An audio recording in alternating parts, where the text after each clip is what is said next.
최동일 교수입니다. 여러분들 잘 들리죠? 네. 네. 네. 지금 뭐 줌 연결 상태도 괜찮은 것 같고, 가끔 수업할 때 조금 느려가지고 줌이 어려울 때가 있었는데 지금 보니까 괜찮은 것 같아요. 그리고 네. 많은 학생들이 참여를 해주셨고 지금 48명, 조당 3명씩을 요청을 했고, 나라든가 교수님 그리고 여러분들이 다 참여해서 거의 대부분 참여를 해주신 것 같습니다. 그래서 잠시 후 이제 시작을 할 텐데, 지금 이제 캡스톤 2학기에 해당하고 캡스톤 1을 듣는 학생들은 이제 이게 처음 학기긴 하겠지만, 지난 학기에도 이제 코로나 때문에 이 유사한 방식으로 그 발표를 수행을 했었죠. 그래서 동영상을 재생을 하고 그것을 다 같이 한번 보고 여러분들도 이제 평가를 합니다. 그 성령조교 교수님, 이게 교수님들 평가랑 학생들 평가도 있던가요? 네, 있습니다. 네. 그래서 지금 참석한 학생들 기준으로 평가를 하죠. 네, 맞습니다. 네. 그래서 여기 발표에 참석한 조원을 대표해서 세 명이 참석을 했을 텐데, 발표자 그리고 배석자 2명에서 3명이 조당 3명이 참석을 했을 텐데, 본인 조를 제외한 다른 조들에 대해서 평가를 할 겁니다. 네. 평가를 함에 있어서 공정성 뭐 이런 걸 조금 여러분들 생각해 주길 바라고, 이게 워낙 많은 사람들이 뭐 교수님들도 평가를 하시고 학생들도 평가를 하고 그걸 다 합산을 하기 때문에 뭐 어느 쪽으로 막 치우친다거나 불공정한 결과가 나오지는 않는 것 같아요. 그래서 다수가 뭐 잘했다라고 생각하는 팀들이 좋은 점수를 받는 거는 맞는 것 같습니다. 그래서 그런 거는 걱정이 안 되는 부분이긴 하고, 이제 여러분들 이제 발표자가 동영상을 재생을 함에 있어서 화면 공유를 해가지고 틀 텐데, 뭐 컴퓨터 음성 재생되는 거 그 부분을 좀 신경을 써서 동영상의 재생이 그 소리까지 원활하게 잘 이루어질 수 있도록 신경을 써주면 좋을 것 같습니다. 자, 그리고 캡스톤이 사실 지금 비대면 상황이라서 상당히 지금 쉽지 않은 상황이긴 한데, 여러분들 335 조원들끼리 모여서 캡스톤을 진행을 하느냐고 좀 참 고생이 많고, 중간 발표라는 것이 사실 여러분들을 뭐 이렇게 평가한다라는 그런 내용보다 여러분들의 그 프로그레스를 체크하고 서로 의견을 주고받고, 뭐 교수님뿐만 아니라 학생들도 서로 학생들끼리 아이디어에서의 뭐 보완 사항이라든가 뭐 좋은 점은 칭찬을 할 수도 있고, 이런 것들을 서로 나누는 자리가 되면 좋을 거라는 생각이 듭니다. 우리 질의응답 시간이 있어요. 그래서 5분 발표를 하고 2분 정도의 시간을 질의응답으로 지금 해놓긴 했는데, 사실 조금 뭐 질의응답 한두 개 하면은 그 시간이 돼서 많은 질문을 할 수는 없겠지만, 여러분들 학생들 발표자뿐만 아니라 참석자들도 가능하면 질문을 함으로써 서로 의견을 교환하는 시간이 됐으면 좋겠습니다. 그리고 서로 잘한 점은 칭찬하고 뭐 좀 보완할 점은 서로 어드바이스를 해주는 그런 시간이 되면 좋을 것 같아요. 자, 그래서 지금 발표 순서는 성령조교가 이미 정한 순서가 있죠? 네, 공지되어 있습니다. 공지돼 있죠? 네. 그래서 팀부터 한번 발표를 한번 시작을 해보도록 하겠습니다.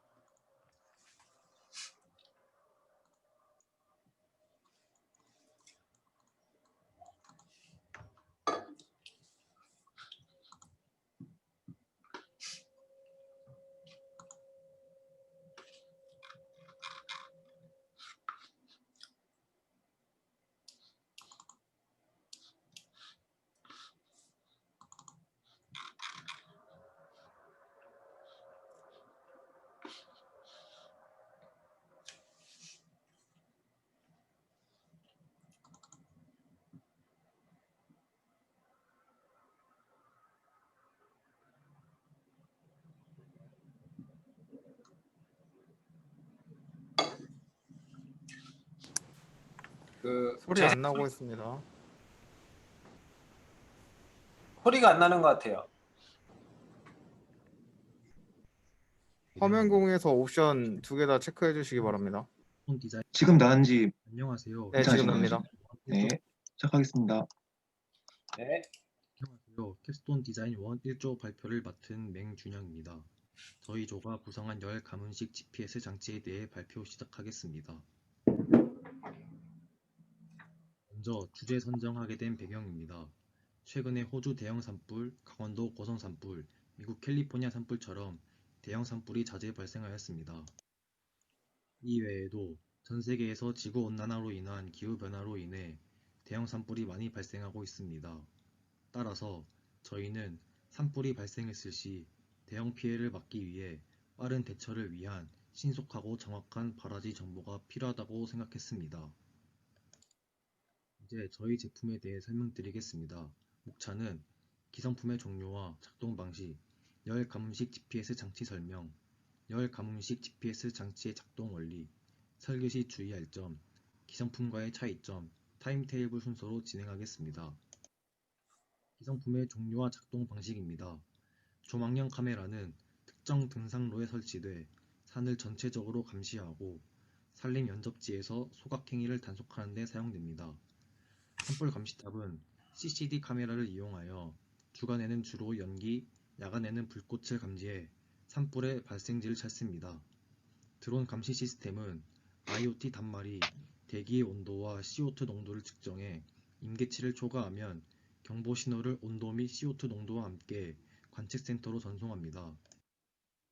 다음은 저희가 구성한 제품에 대해 설명드리겠습니다. 구성 요소에는 열 가문식 GPS 장치와 그 안에 바이메탈, 태엽 스프링이 있습니다.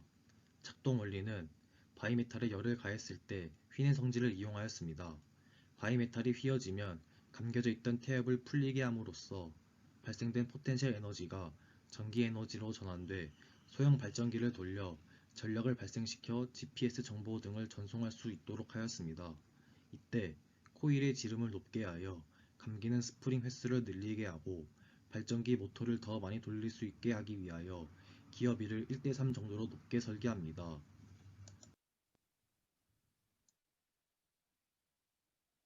다음으로 설계 시 주의할 점입니다. GPS가 열을 받고 손상되면 작동에 문제가 있기 때문에 손상 전 GPS 정보 등을 전송할 수 있게 하기 위하여 시간을 벌어줄 내열성을 고려한 설계가 필요합니다. 제품의 작동 시작 온도를 정하고 저희가 사용하려고 하는 니크롬선, 철크롬선 바이메탈의 열 팽창 계수와 열 전도도를 참고합니다. 온도에 따라 바이메탈의 움직임 정도를 계산하고 특정 온도가 넘으면 태엽이 돌아가게끔 하는 설계를 할 수 있습니다. 다음으로 기성품과의 차이점입니다. 저희가 구성한 제품은 앞서 설명드린 기성품들과는 경제성, 정확성, 신속성에서 우위를 점할 수 있습니다. 먼저 전국의 수많은 산들과 대비하여 산불 감지 장치는 초기 설치비, 유지 관리비, 지속적 전력 공급의 필요성, 미지적 한계로 인해 턱없이 부족합니다. 하지만 저희 제품은 초기 설치 후 별도의 유지 관리비가 들지 않고 소형이며 대량 생산이 가능한 재료를 사용하였습니다. 또한 태엽이 풀리면서 발생하는 에너지로 모터를 작동시키는 자가 발전식이므로 유지비가 들지 않아 경제성이 좋습니다. 두 번째로 카메라가 없거나 드론이 관찰하지 않고 있는 지역에서 산불이 발생할 시 산불 감지를 하지 못하고 정확한 화재 발생 위치를 파악하지 못하는 기성품의 문제점을 해결하기 위해 저희 제품은 온도 센서 역할을 하는 바이메탈의 특성을 이용해 화재 감지 기능을 업그레이드하고 GPS, RF 송수신기 등을 이용해 정확한 위치를 송수신할 수 있어 정확성과 신속성을 높였습니다. 다음으로 저희 조의 타임테이블입니다. 이번 주에 프로젝트 중간 발표를 하고 남은 3주 동안 모터 선정 및 태엽 설계, 바이메탈의 열 팽창 계수와 열 전도도를 참고한 내열 설계, CAD 설계 해석을 진행할 예정입니다. 이상으로 발표를 마치겠습니다. 네, 수고했습니다. 자, 질문 있으면 해주길 바랍니다. 저 김도현 교수인데요. 질문이 있습니다. 이 장치 같은 경우는 이제 테이프를 감아놓고 거기에 풀리는 에너지를 이용해서 이제 발전기를 돌리고 그렇게 해서 뭐 동작을 한다는 것 같은데, 그러면 이거는 한번 풀리면은 테이프 다 풀리면은 이제 더 이상 쓸 수가 없는데, 뭐 예를 들면 솔라 패널 이런 것들은 햇빛만 있으면 계속 다 쓸 수 있잖아요. 이거는 다시 가서 또 사용자가 다 감아줘야 되는데, 그런 귀찮은 점을 어떻게 해결할 건지 좀 알려주시겠어요? 저희도 아직 답변하겠습니다. 네, 네, 답변하겠습니다. 저희는 일단은 설계의 목표는 일회성으로 제작을 해봤고, 그리고 그만큼 단가도 이제 고려하게 되어서 적은 비용으로 많은 대량 생산이 가능하고, 그리고 재활용하는 부분에 대해서는 조금 더 생각을 해봐야 될 것 같습니다.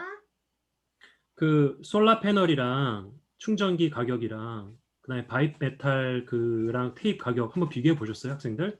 솔라 패널이라는 거 되게 싼데 요즘에 발전 그 축전지랑. 비교해보진 않았습니다. 네, 그거 하면 좋을 것 같아요. 그렇게 해서 만약에 더 여러분들이 싸다면 그게 좋은 아마 증거가 될 수 있을 것 같아요. 네, 감사합니다.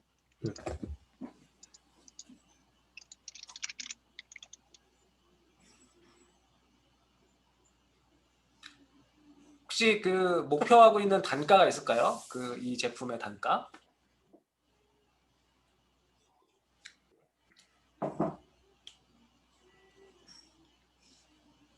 아직 모터 선정이랑 GPS를 이제 아두이노로 할지 이런 부분들에서 단가 비교는 아직은 못하겠습니다. 그 나중에 뭐 단가 비교라든가 이런 것들을 해서 좀 더 경제적으로 더 좋은 점이 있다라는 거를 입증하면 더 좋을 것 같긴 합니다. 예, 알겠습니다. 네. 자, 추가 질문 있으신 분?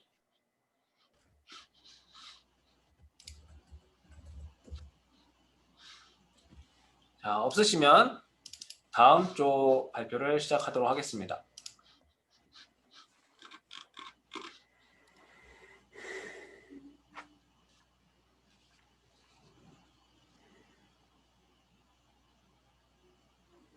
안녕하세요. 캡스톤 디자인 1, 2조 발표를 맡게 된 강은석입니다.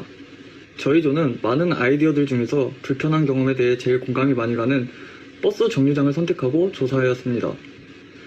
PPT 구성은 크게 주제 선정, 공학 설계, 향후 계획으로 이루어져 있습니다. 버스 정류장에서 승차를 원하지 않는 버스가 올 때 다들 핸드폰으로 고개를 돌리거나 기사와 눈을 마주치지 않는 등 탑승하지 않을 거라는 의사 전달 의미의 행동을 한 적이 있을 것이라고 생각합니다. 또한 반대로 탑승하려는 버스가 정류장에 정차하지 않고 지나가 버려 난감해지는 상황이 발생해 잦은 민원이 발생한다고 합니다. 저희 조는 이러한 문제점들을 인식하고 원하는 버스의 정확한 탑승 의사를 밝혀 해결해보고자 아이디어를 구체화하기 시작했습니다. 탑승 의사 전달을 할 때 가장 정확하면서 사용자가 편한 방법으로 스위치를 눌러 의사 전달하는 방식을 선택했습니다. 하지만 강남역과 같이 탑승하는 사람과 버스가 많은 혼잡한 장소에서 버스가 해당 정류장에 정차를 지나가든지 버스를 타려면 어느 구역에서 기다려야 하는지 상황이 모호해지는 단점을 발견하게 되었습니다. 이를 개선하기 위해 기차는 승객이 플랫폼에서 대기하고 있으면 원하는 기차를 탈 수 있는 부분과 LED 등을 시각적으로 나타낼 수 있다는 장점을 조합하여 스마트 버스 정류장으로 재구성하였습니다.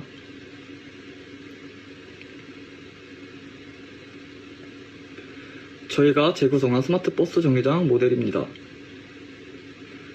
이 정류장은 이동하는 LED 조사 장치를 통하여 버스 간의 간격을 고려해 바닥에 버스 번호를 비춰주어 정차 구역을 표시하게 되면 해당 버스를 이용하는 고객들은 기차 플랫폼처럼 대기하였다가 바로 탑승할 수 있는 정류장입니다. 정류장의 시스템을 정리하자면 1. 승객이 버튼을 누르면 무선 장치를 통해 버스에 탑승 의사를 전달시킨다. 2. 전달받은 버스가 도착할 때쯤에 정류장의 도착 정보를 다시 무선 장치를 통해 전달을 해준다. 3. 도착 정보를 받은 정류장은 LED 조사 장치를 통해 바닥에 정차 부분을 비추는 방식입니다. 저희 조는 이 시스템을 2개의 아두이노 우노, 블루투스 모듈, LCD판을 통해 구현할 계획입니다. 스마트 버스 정류장 시스템 구현에 필요한 코딩으로는 버튼을 눌러 정보 전달이 되는 예제와 2개의 아두이노 우노 블루투스 모듈을 이용한 마스터 슬레이브식 코딩을 통해 상대방에게 정보 전달하는 예제, 버튼마다 다른 정보값을 블루투스로 전달하는 예제를 통해서 각자의 버스 번호에 고유 번호를 전달할 수 있도록 디벨롭할 계획을 갖고 있습니다. 시스템 구현의 완성됨에 따른 기대 효과는 승객의 안전한 승하차, 보호할 수 있는 대기시설, 피크타임에 따른 원활한 승하차 유도입니다. 즉, 버스기사와 눈치 싸움이 없고 버스가 정류장을 그냥 지나치지 않는 편의성과 버스의 정차구역을 LED 등으로 확인할 수 있는 시인성, 버스를 타기 위해 차도로 나가지 않고 정해진 구역에서 기다렸다 탈 수 있는 안전성, 총 시스템을 통해 고령자까지도 생각할 수 있는 배리어 프리의 기대 효과를 가져올 수 있습니다. 하지만 현재와 다를 것 없이 시각장애인의 버스 정류장 이용이 아직 불편하다는 점을 발견하고 이를 해결하기 위해서 시각장애인 유도 블록과 음성 안내 메시지를 적극적으로 활용할 계획을 갖고 있습니다. 잠시 후 7번 버스가 A 플랫폼에 도착 예정입니다. 잠시 후 5-1번 버스가 B 플랫폼에 도착 예정입니다. 방금 들으신 음성 메시지를 통해 탑승을 원하는 버스가 어느 플랫폼에서 정차하는지 알 수 있고 블록을 통해 해당 플랫폼으로 유도가 가능한 설계입니다. 저희 조의 앞으로의 계획은 실생활에서 이 시스템을 접목했을 때 생길 수 있는 문제점과 또 다른 불편한 사항을 고려하여 해결할 수 있도록 할 것이고 LED 조서 장치의 역학적 해석을 통해 가장 안정적인 재료와 형태를 결정할 것입니다. 코딩 부분은 앞서 말씀드린 예제를 디벨롭시키면서 생기는 오류를 해결하며 기계적인 부분과 최대한 오차 없는 시스템으로 발전시킬 것입니다. 이상으로 발표 마치겠습니다. 감사합니다.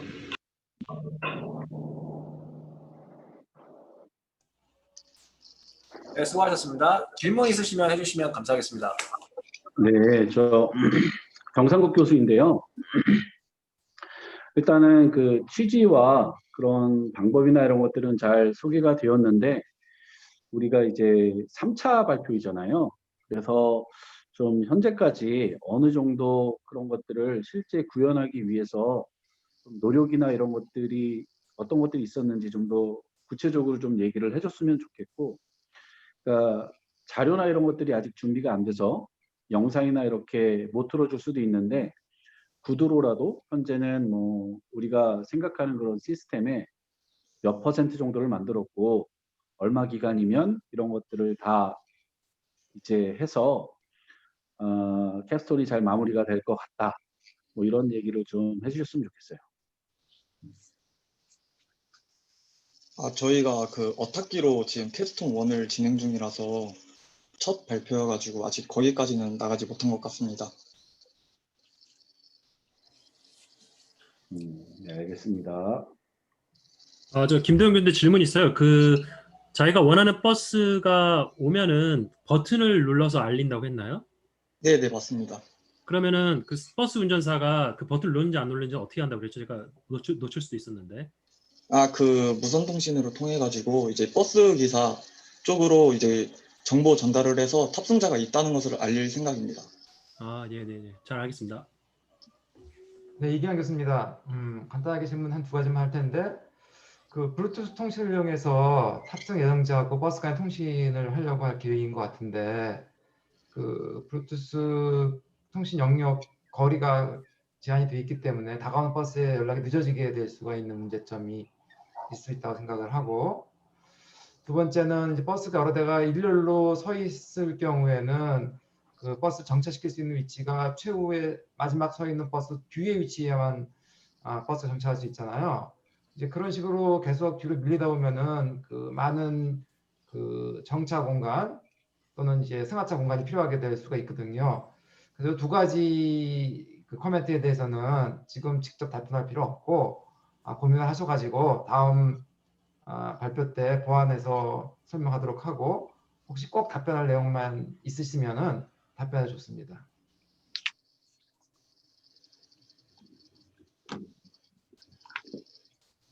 네, 없으면 다음에 보완해서 발표하세요.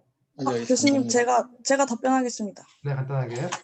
그 교수님께서 일단 첫 번째로 그 그 블루투스 거리에 따른 이제 늦어지는 문제에 대해서 이제 말씀을 해주셨는데 지금 현재 있는 버스 정류장도 블루투스 통신을 통해서 어떤 번호의 네, 버스가 여보세요.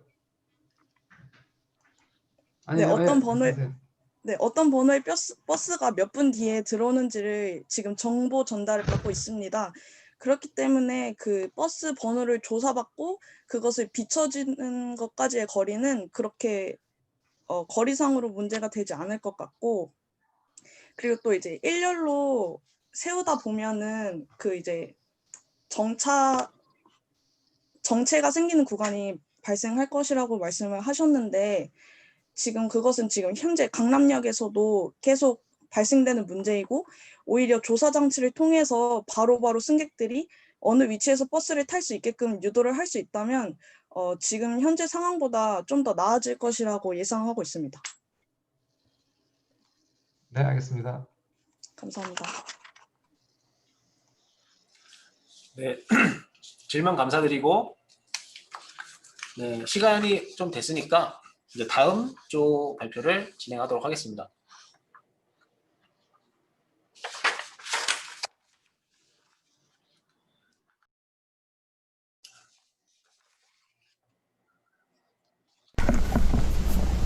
캡스톤 디자인 12조 2학기 중간 발표 시작하겠습니다.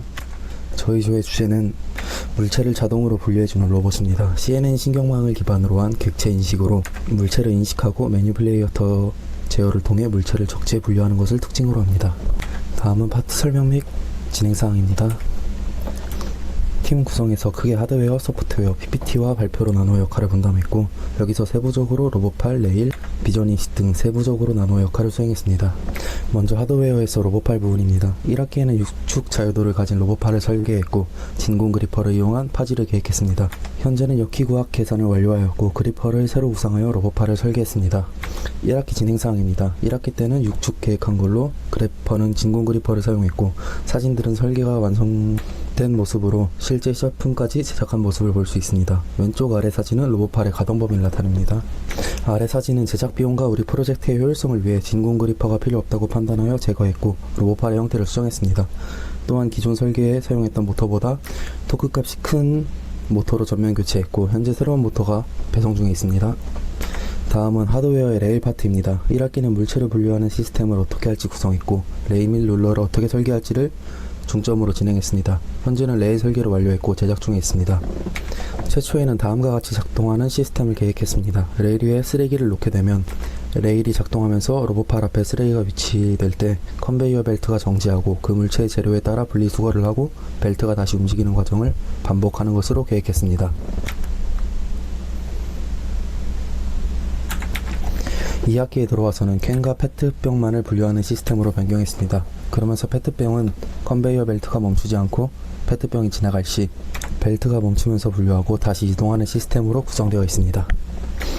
아래 사진은 컨베이어 벨트의 홀더를 직접 설계한 사진입니다. 컨베이어 벨트를 설계한 사진, 설계한 대로 프레임을 만들어 조립한 사진입니다. 현재 컨베이어 벨트 홀더를 전부 출력하지 못하고 노란색 동그라미 친 부분에 커플링을 추가로 조립하는 과정이 필요합니다. 다음은 소프트웨어 진행사항입니다. 이 사진은 우리 시스템을 간략화한 모습으로 제어 알고리즘을 보면 카메라로 이미지를 인식한 뒤 데이터 값을 보냅니다. 이 데이터를 이용해 아두이노에게 모터 값을 전달하여 PWM 신호를 모터에게 전달해 로봇팔을 움직이고 로봇팔이 완료됨을 다시 컴퓨터로 보내면서 연속적으로 동작하게 됩니다. 먼저 로봇팔 파트입니다. 여기서는 사진과 같은 코딩으로 물체의 위치 좌표를 알게 되면 로봇팔의 각 모터가 얼만큼 움직여야 하는지 값을 역기구학을 통해 계산하는 것을 보여줍니다.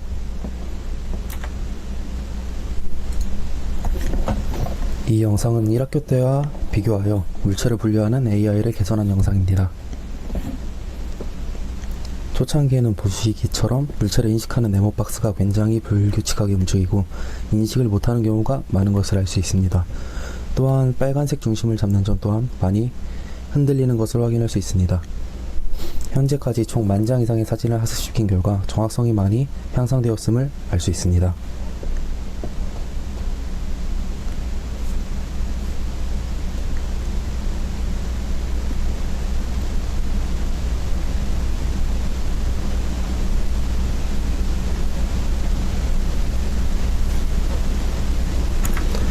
다음으로 비전인식 영상입니다. 영상으로 확인해보면 앞선 페트병을 레일이 멈추지 않아 따로 모이게 됩니다. 레일이 이동하는 동안 카메라가 물체를 인식하고 캔이 중앙에 위치했을 때 레일이 멈추고 로봇팔에 모터 값을 보내주는 것을 알 수 있습니다. 여기서 캔을 치우면 레일이 다시 움직이게 신호를 보내는 것을 확인할 수 있습니다. 마지막으로 진행 방향 및 피드백입니다. 하드웨어 부분에서는 아직 출력을 완료하지 못한 컨베이어 벨트 홀더와 베어링, 커플링 등을 결합하여 레일을 완벽히 구동하는 과제가 남아 있습니다. 또한 로봇팔에 사용되는 모터를 교체하면서 현재 배송 중에 있으므로 배송이 완료되는 대로 조립을 완료해야 합니다. 소프트웨어 부분에서는 레일이 완성이 되는 대로 로봇팔이 원하는 위치로 이동하여 파지하는 것까지 미세하게 조정하는 것이 필요합니다. 또한 데이터를 지속적으로 학습하여 정확도를 향상하는 것 또한 필요합니다. 최종적으로 남은 기간 동안 모든 제작을 완료하고 이후 여러 번의 시험 운행으로 오차가 발생하는 것을 줄이는 과제가 남아 있습니다. 감사합니다. 이상 발표 마치겠습니다.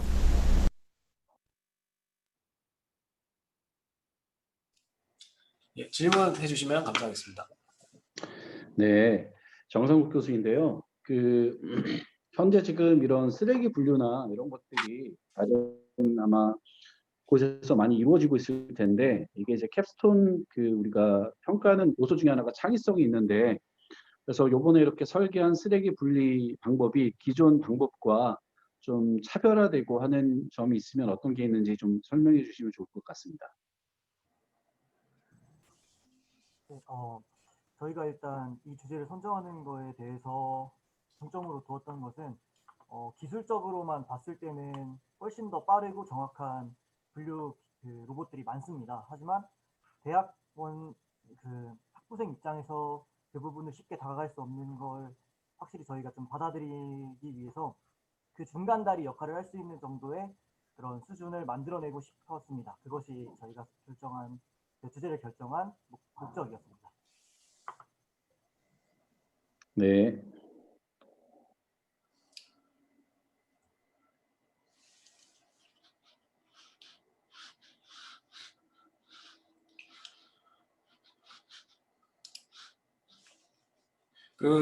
추가 질문 없으시면 학습을 시키는 거는 어떤 방법을 이용해서 학습을 시키는지 질문을 하고 싶네요.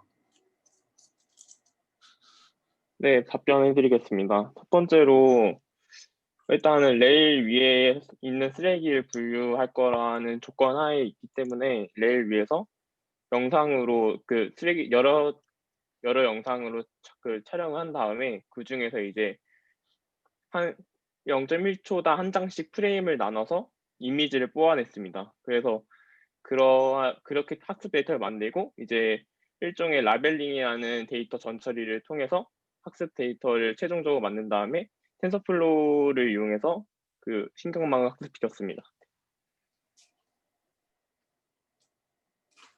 네, 알겠습니다. 신경망 학습은 이규진 교수입니다. 신경망 학습은 무슨 프로그램 사용했나요? 신경망 학습, 일단은 신경망 자체는 다크넷이라는 욜로 V3를 베이스로 두고 했고, 정확히는 이제 텐서플로우에서도 오브젝트 디텍션 API라는 라이브러리 모듈이 있습니다. 그거를 활용해서 학습을 시켰습니다.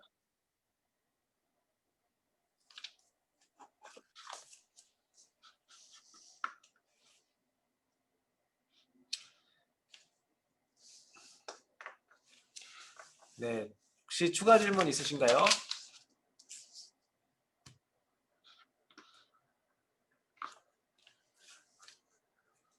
네, 없으시면 다음 쪽 발표를 해보도록 하겠습니다.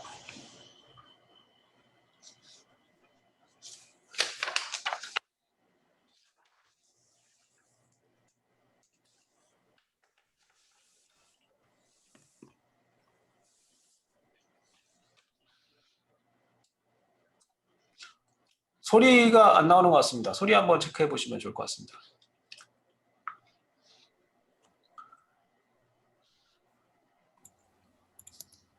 지금부터 7조 발표 시작하겠습니다. 전기조는 어린이 보호구역 내 안전 소리가 좀 작네요. 발표 순서는 다음과 같습니다. 먼저 3S의 설계 목표와 기존 사고 방지 장치와의 차별성 마스터 볼륨을 좀 올리는 게 좋을 것 같습니다. 제작 과정 그리고 추후 계획을 네, 볼륨 현재 최고 상태입니다. 1학기 발표 내용을 통해 처음부터 다시 한번 플레이해 줄래요? 지금부터 7조 발표 시작하겠습니다.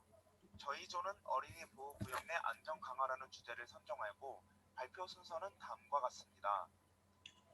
먼저 3S의 설계 목표와 기존 사고 방지 장치와의 차별성을 강조하고 제작 계획 및 실제작 과정 그리고 추후 계획을 다룰 것입니다. 첫 번째 서론입니다. 1학기 발표 내용을 통해 어린이 보호구역 사고 대부분의 원인으로 안전보호장치 미흡 및 보충이 필요한 것임을 알 수 있었습니다. 이에 대한 해결책으로 저희는 운전자에게 경고를 제공하며 아이들의 특성을 고려한 안전장치를 보완했습니다. 이는 양방향 정보 제공이 가능한 스마트 방지턱 및 스크린 도어입니다. 기존의 안전장치는 단순히 경고 및 속도 감소의 역할을 가지고 있었다면 저희가 구상한 3S는 비교적인 능동적인 구조로 초음파 센서를 이용하여 단순히 보행자와 운전자간이 아닌 양방향 정보 제공을 목표로 하고 있습니다. 두 번째 본론입니다. 본론에서는 시스템의 구동에 대하여 구성하였습니다. 먼저 안전 강화 시스템의 구동 부분입니다.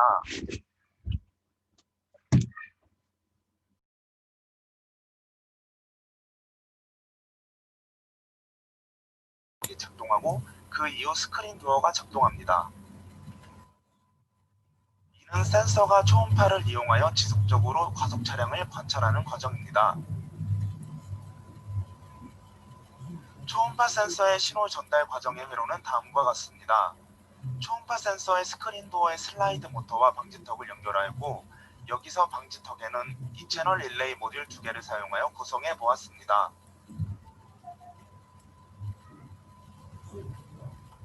다음은 발견 과정으로 초음파 센서가 과속 차량을 발견하면 경고등과 경고음이 울리고 방지턱과 스크린 도어에 신호가 전달되는 과정입니다.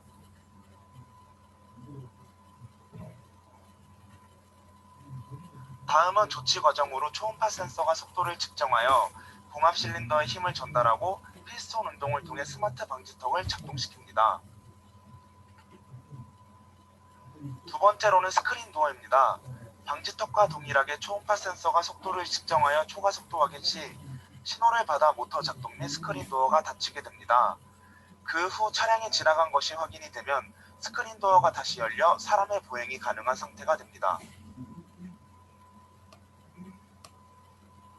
실제 환경에 비가 올 경우를 고려한 스크린 도어의 방수 설계입니다.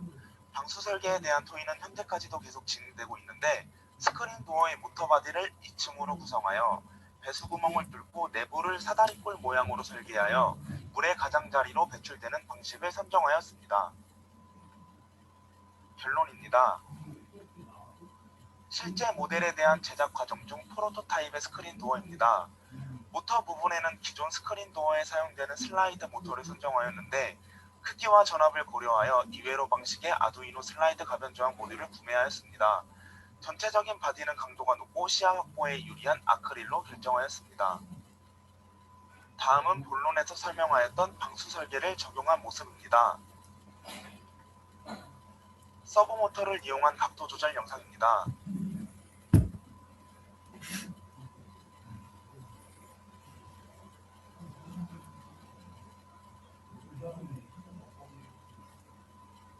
영상과 같이 각도 조절이 자유롭고 크기도 작기 때문에 서브 모터를 선정하였으며 현재는 스마트 방지턱 기능을 간소화해서 구현한 상태입니다.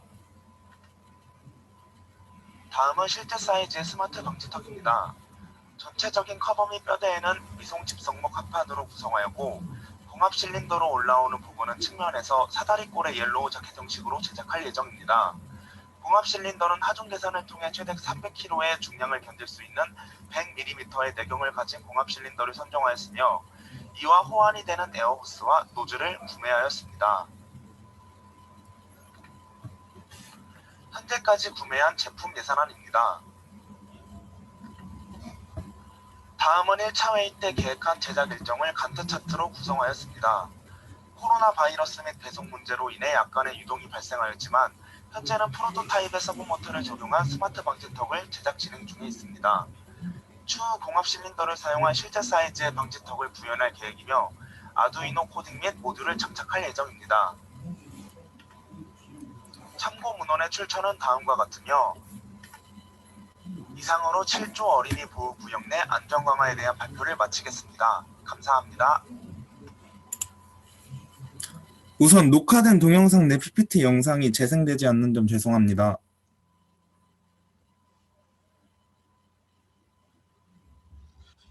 그 동영상 소리를 직접 재생한 게 아니라 마이크를 갖다 대서 소리가 재생된 거예요? 아니요, 지금 노트북으로 진행 중인데 노트북 그 전체 볼륨으로 재생했습니다. 질문 있으시면 해주시면 감사하겠습니다. 저 김도현 교수인데요. 제가 잘못 이해한 걸 수도 있는데 그 도어랑 이런 것들은 좀 약간 그 작은 사이즈로 만든 거고 실제보다. 근데 또 그 스마트 방지턱은 되게 원래 사이즈 큰 사이즈로 만든 것 같고. 근데 여러분들이 최종적으로 이거를 데모하기 위해서는 그 모든 요소들 센서부터 해서 방지턱, 도어 같은 걸 다 하나로 모아서 길에다가 이렇게 배치를 해야 될 텐데 그 크기가 이렇게 달라도 큰 문제 없나요? 그거를 뭐 이렇게 데모하는데. 네, 저희가 네, 말씀해. 네. 제가 답변하겠습니다. 저희가 우선 실사이즈로 제작을 하면 좋긴 한데 우선 사이즈도 그렇고 그거에 대한 비용들도 감안을 해서 좀 지금 상황도 그렇고 해서 전체적으로 결론을 내렸을 때 작은 도로 모형을 구현을 해서 일단 전체적인 기능을 보여드리고 따로 이제 방지턱만이라도 어느 정도 사이즈를 좀 키워서 갖춰서 이제 기능을 보여드리려고 했습니다. 근데 하나로 통합돼서 진짜 움직이는 거 보이려면 차라리 방지턱도 작게 만드는 게 낫지 않을까요? 어떻게 생각하세요? 그래서 방지턱도 일단 모형에는 기본적으로 들어가고요. 따로 이제 키워서 따로 그것도 만듭니다. 알겠습니다. 네. 우기진 교수입니다. 아까 스마트 방지턱에 들어가는 그 실린더가 300kg까지 버틸 수 있다고 들었는데 맞나요? 제가 지금 자료가 잘 안 보여서. 네, 공합 실린더 이제 계산해서 이제 그 피스톤 직경을 이제 조금 어느 정도 계산해서 이제 100mm 정도로 사이즈를 잡았습니다. 네, 하중이 300kg까지 버틸 수 있는 거라고 아까 말씀하신 것 같은데 맞나요? 네, 그래서 공합 실린더 일단 저희가 만들려는 조금 큰 사이즈의 공합 실린더를 써서 이제 2개 정도 사용해서 할 예정이었습니다.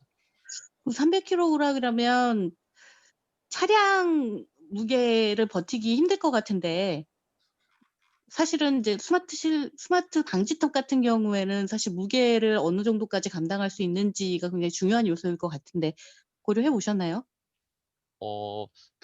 일단 CAD 프로그램으로는 저희가 전학기 때 이제 하중 계산을 해서 보여드린 적이 있고요. 지금은 이제 실제작에 들어가려고 하니까 아무래도 지금은 우선 저희가 가능한 한도 내에서 중량 버틸 수 있는 한도 내에서 이제 계산을 하려다 보니까 그 정도로 정한 것 같습니다. 네, 알겠습니다.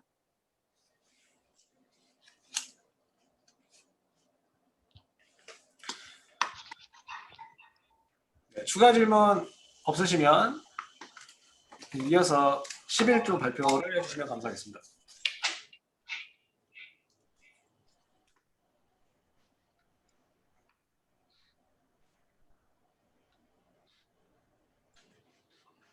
안녕하십니까. 캡스톤 디자인2 11조 발표를 맡은 이기웅입니다. 발표를 시작하겠습니다. 이번 발표는 다음과 같이 주제 선정, 상황 설정, 진행 사항, 향후 계획, 최종 목표 순으로 진행하겠습니다. 매년 뉴스에서 공장화재에 대한 기사를 흔히 접해보셨을 겁니다. 소방청에 따르면 14년에서 18년까지 5년간 공사장 화재는 4,439건, 사상자는 430여 명, 재산 피해액은 총 850억이라는 통계 자료를 발표했습니다.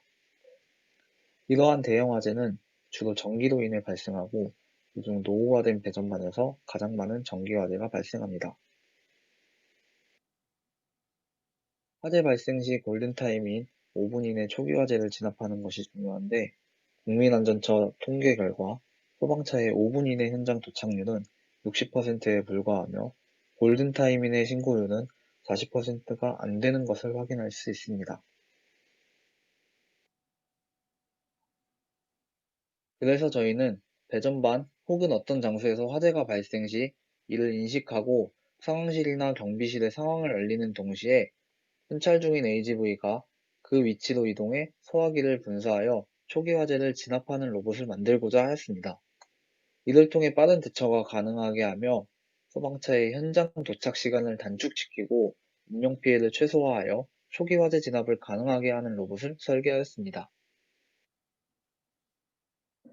이러한 컨셉을 실현하기 위해 저희는 먼저 다음과 같은 상황을 설정하였습니다.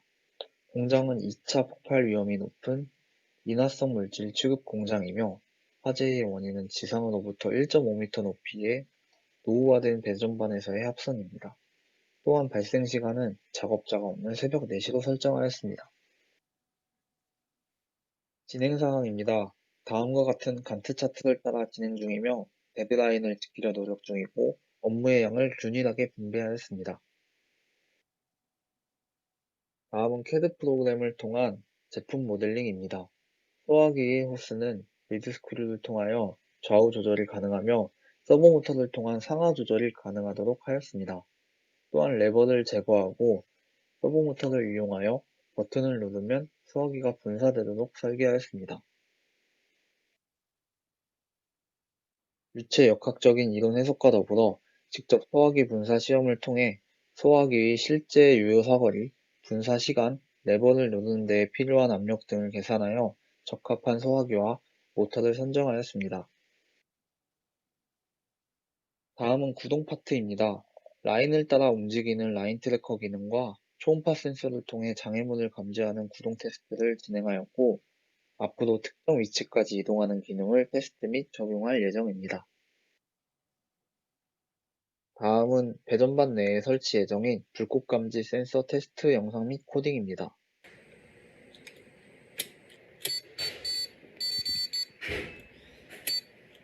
불꽃 감지 센서는 가용거리가 20cm 내외로 짧은 것을 감안하여 추후 가스 센서를 추가하여 가용 범위와 정확성을 높일 예정입니다. 남은 기간 동안 진행하게 될 향후 계획입니다. 많은 부분이 보충되어야 하지만 그중 핵심이 될 2가지를 말씀드리겠습니다. 첫째로 앞서 말씀드렸듯이 배전반 내에 플라스틱이 가열되게 되면 나오는 이산화탄소를 감지하는 센서를 추가할 예정입니다. 이로써 가용 범위와 정확성을 향상시키겠습니다. 두 번째로 배전반과 같은 화재 발생 고위험 장소 이외에서 화재가 발생할 것을 대비하여 AGV 위에 영상을 통한 화재 감지가 가능하도록 카메라 모듈을 설치할 계획입니다. 이를 통해 최종 목표는 배전반 내에서 화재 발생 시 화재를 감지하여 상황실로 상황을 전파하고 동시에 AGV가 위치 정보를 받아 이동하여 조준 후 분사를 하는 것입니다. 또한 센서가 설치된 장소 이외에서 화재가 발생 시 평상시 순찰 중인 AGV가 영상을 통해 화재를 감지하고 이동하여 조준 후 분사하는 로봇을 만드는 것이 저희의 최종 목표입니다. 이상으로 11조 발표를 마치겠습니다. 감사합니다. 네, 제가 질문 하나 하겠습니다. 소화기가 분사될 때 이게 앞에 소화 분말이 분사될 때 반작용력이 있을 것 같은데 그거에 의해서 뭔가 로봇이 이렇게 확 틀어진다거나 밀린다거나 그런 일이 발생할 수 있지 않을까요? 근데 저희가 직접 소화기를 분사해봤는데 생각보다 그게 강하지 않았고 그리고 AGV 자체의 무게도 있기 때문에 충분히 버틸 것으로 예상하고 있습니다. AGV 무게가 어느 정도죠?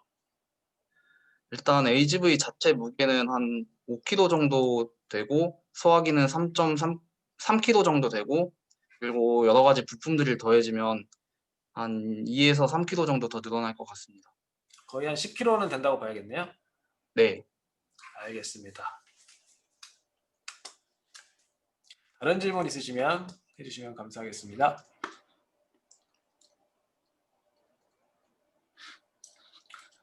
자, 학생들도 뭐 아이디어가 떠오르면 해주시길 바라고, 없으면 다음 쪽 진행하도록 하겠습니다. 5조 발표를 해주시면 되겠습니다.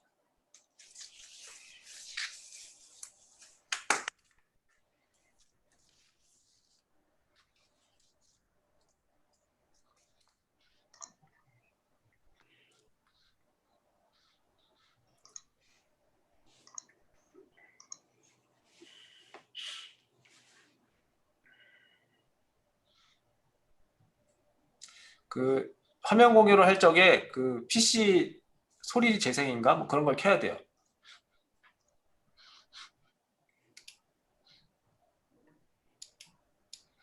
지금 소리가 안 나오는 것 같은데.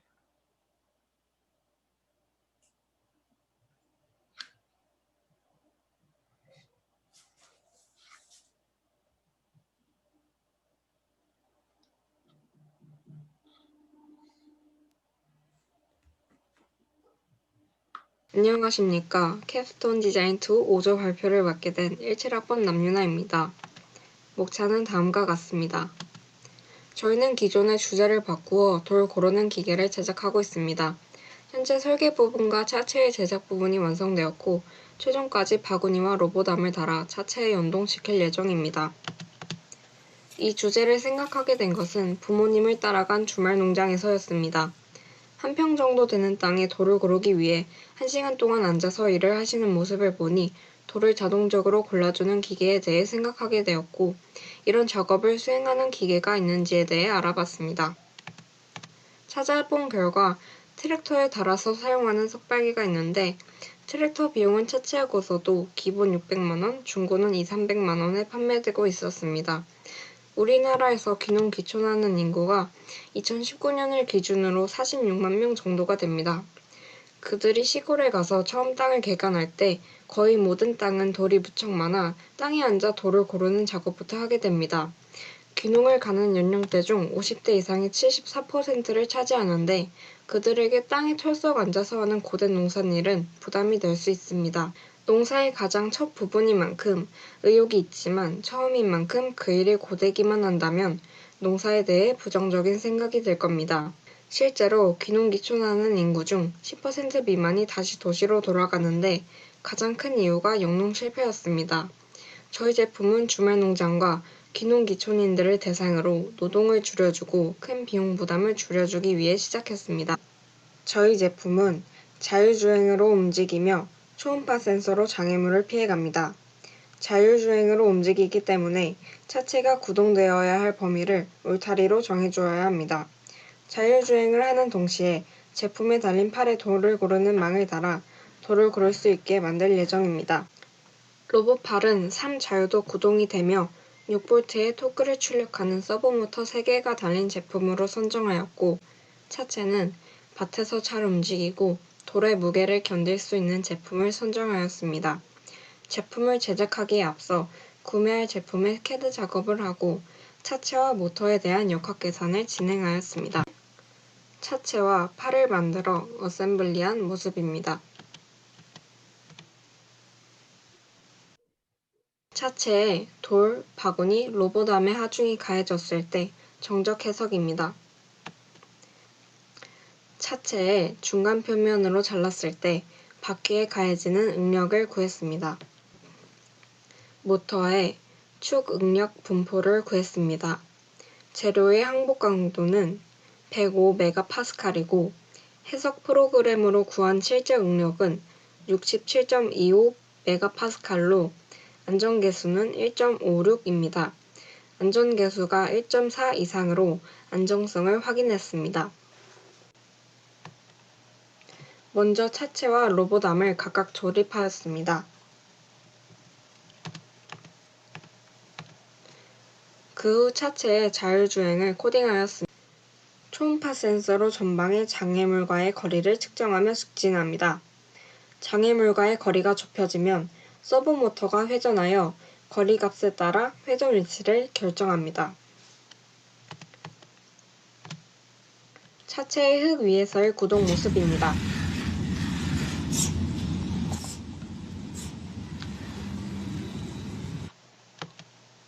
다음은 울타리를 세워둔 상태에서의 구동 모습입니다.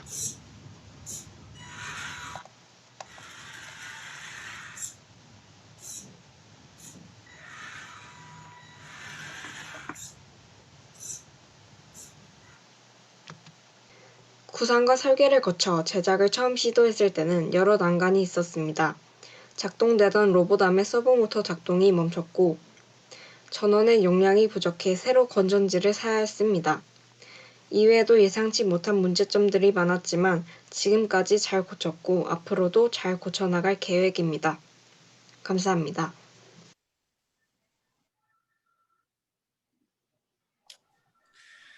네, 질문해 주시면 감사하겠습니다.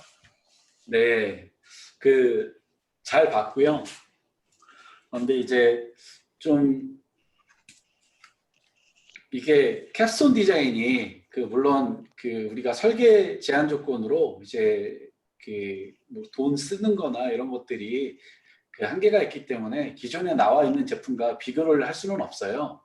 하지만 이제 우리가 어떤 시스템이나 뭔가를 제안했었을 때 이게 기존 거보다 이러이러한 점은 좀 좋다, 좀 차별화되고 하는 것들이 좀 필요한데, 그걸 이제 저희가 평가할 때는 그게 이제 창의성 점수에 포함이 될 텐데 기존 방식이랑 좀 많이 다른 것 같아. 기존 방식이랑 좀 다른 것 같은데 이 방식이 그러면 좀 이게 우리가 이제 크게 기존 제품처럼 만들거나 했었을 때 어떤 점이 좋다, 뭐 그런 것들 뭐 차별성이 있으면 좀 얘기해 주면 좋을 것 같아요. 기존 제품은 아주 큰 밭을 기업에서 크게 할 때 많은 돈을 들여서 많은 넓은 밭을 하는 거고, 저희가 목표로 한 것은 주말 농장이나 귀농 갔을 때 작은 텃밭 같은 것을 가꿀 때 좀 도움이 될 수 있도록 만든 건데 가격적으로 많이 차별을 뒀고요. 네, 그런 차이점이 있습니다. 만든 게 싸긴 하지만 그거 돌 못 고를 것 같은데. 그러니까 좀 더 크게 만약에 우리가 만든다라고 하면 이전에 이렇게 가는 방식이 아니고 돌을 이렇게 잡아서 치우는 건가요? 아니요, 땅을 삽으로 파듯이 돌을 골라서 그걸 다시 올리는 겁니다.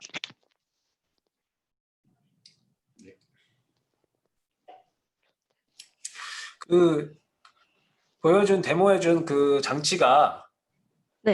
약간 상용품 같다라는 느낌이 있는데 상용품 그냥 사서 조립한 거는 혹시 아닌가요? 어떤 장치요? 바퀴 달려가지고 움직이는 장치가 조금 뭔가 그냥 구입해서 조립한 건 아닌가라는 생각이 드는 느낌이라서.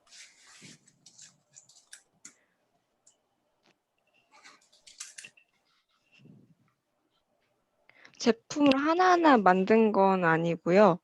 저희가 직접 연결하고 프로그램 만들고 했던 건데 혹시 바퀴 하나하나 다 만들어야 되는 건가요? 그건 아닌데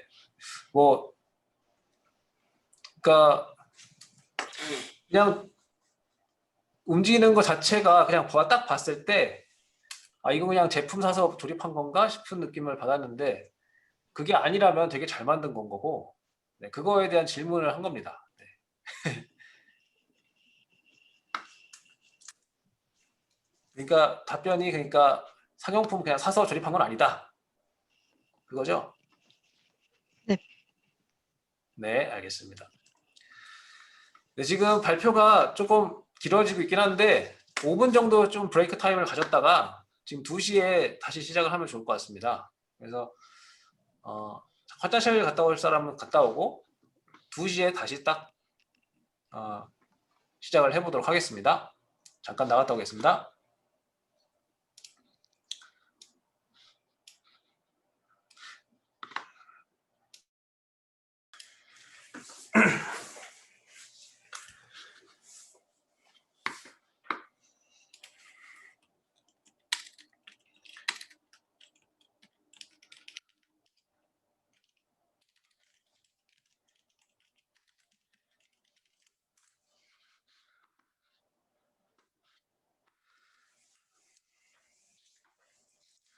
네, 지금 2시가 경과했고 이제 3조가 발표할 차례인데 또 발표 시간이 조금 질의응답과 같이 하면서 조금 길어지고 있어서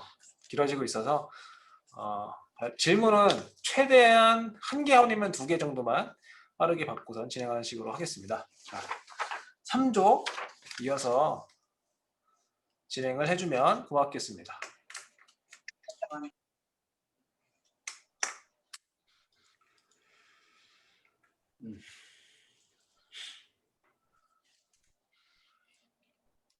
안녕하세요. 캡스톤 디자인 2 중간 발표를 맡은 3조 조장 오준석입니다. 발표는 다음과 같은 목차로 진행하겠습니다.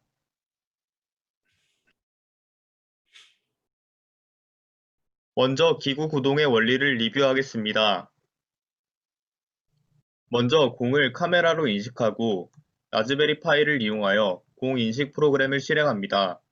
그리고 차체 방향을 판정을 하여 아두이노에게 통신을 합니다. 신호를 받은 아두이노에서는 모터를 구동하고 물개를 인식하고 배터리의 상태를 확인합니다. 이 모든 과정은 스마트폰을 이용하여 제어할 수도 있습니다. 다음은 하드웨어입니다.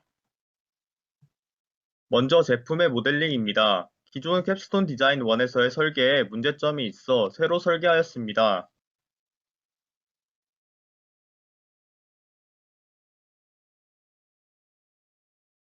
공을 수거하는 수납기 부분입니다. 차체가 움직이는 힘으로 블레이드를 돌려서 공을 수거하고자 합니다.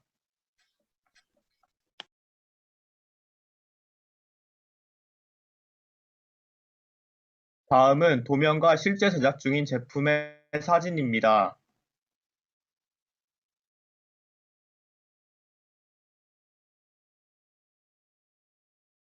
소프트웨어입니다. 차체 방향 제어입니다. 실시간으로 공을 인식하여 차체 방향을 조향합니다.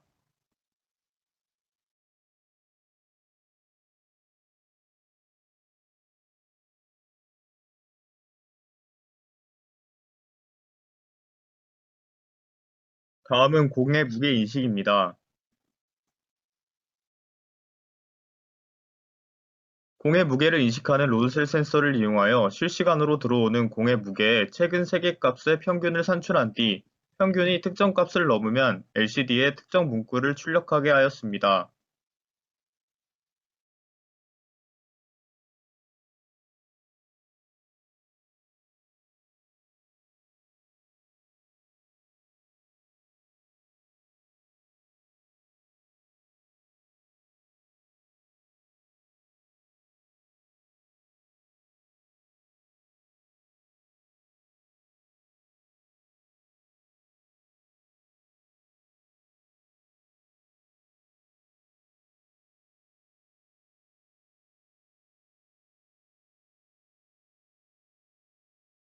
다음은 배터리 성능 확인입니다. 오의 법칙을 이용하여 실시간 전류를 계산하고 배터리 전압을 구하는 공식을 사용하여 배터리의 성능을 확인해 충전이 필요한지 혹은 방전이 되어 교체가 필요한지 LCD에 표시하여 사용자가 알게끔 했습니다.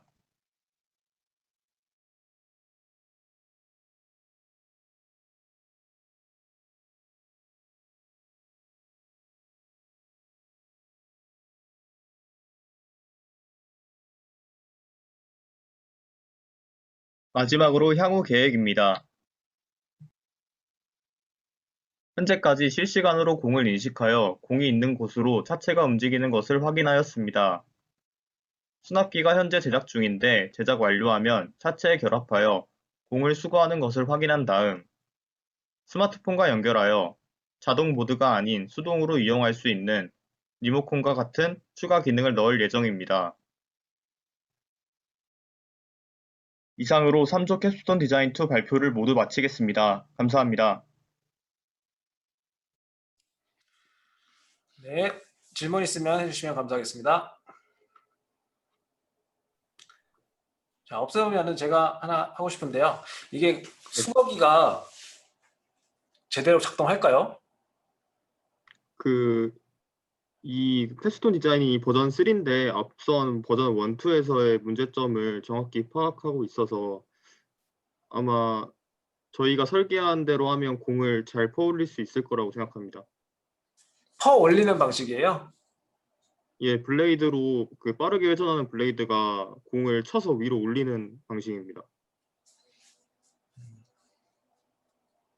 그 기존의 제품 중에 이런 제품이 있는 거 알죠? 예, 시중에서 파는 거 말씀하시는 겁니까?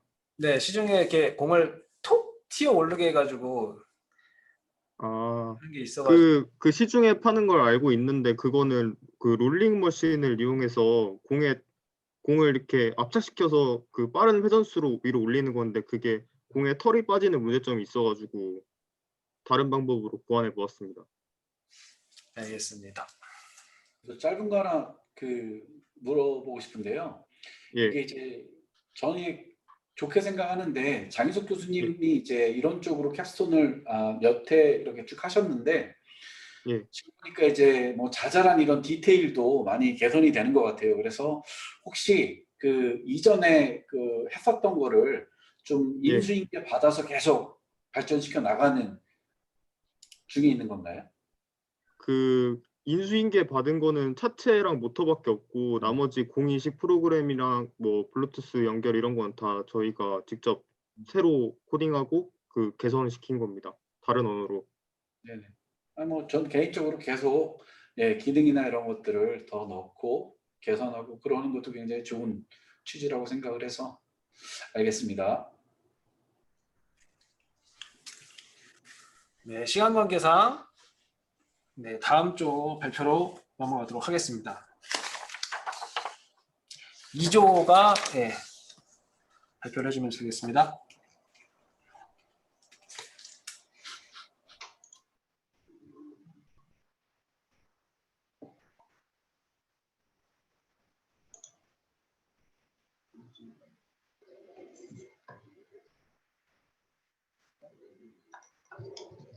자, 소리가 안 나오고 있어서 화면 공유 다시 해야 될 것 같습니다.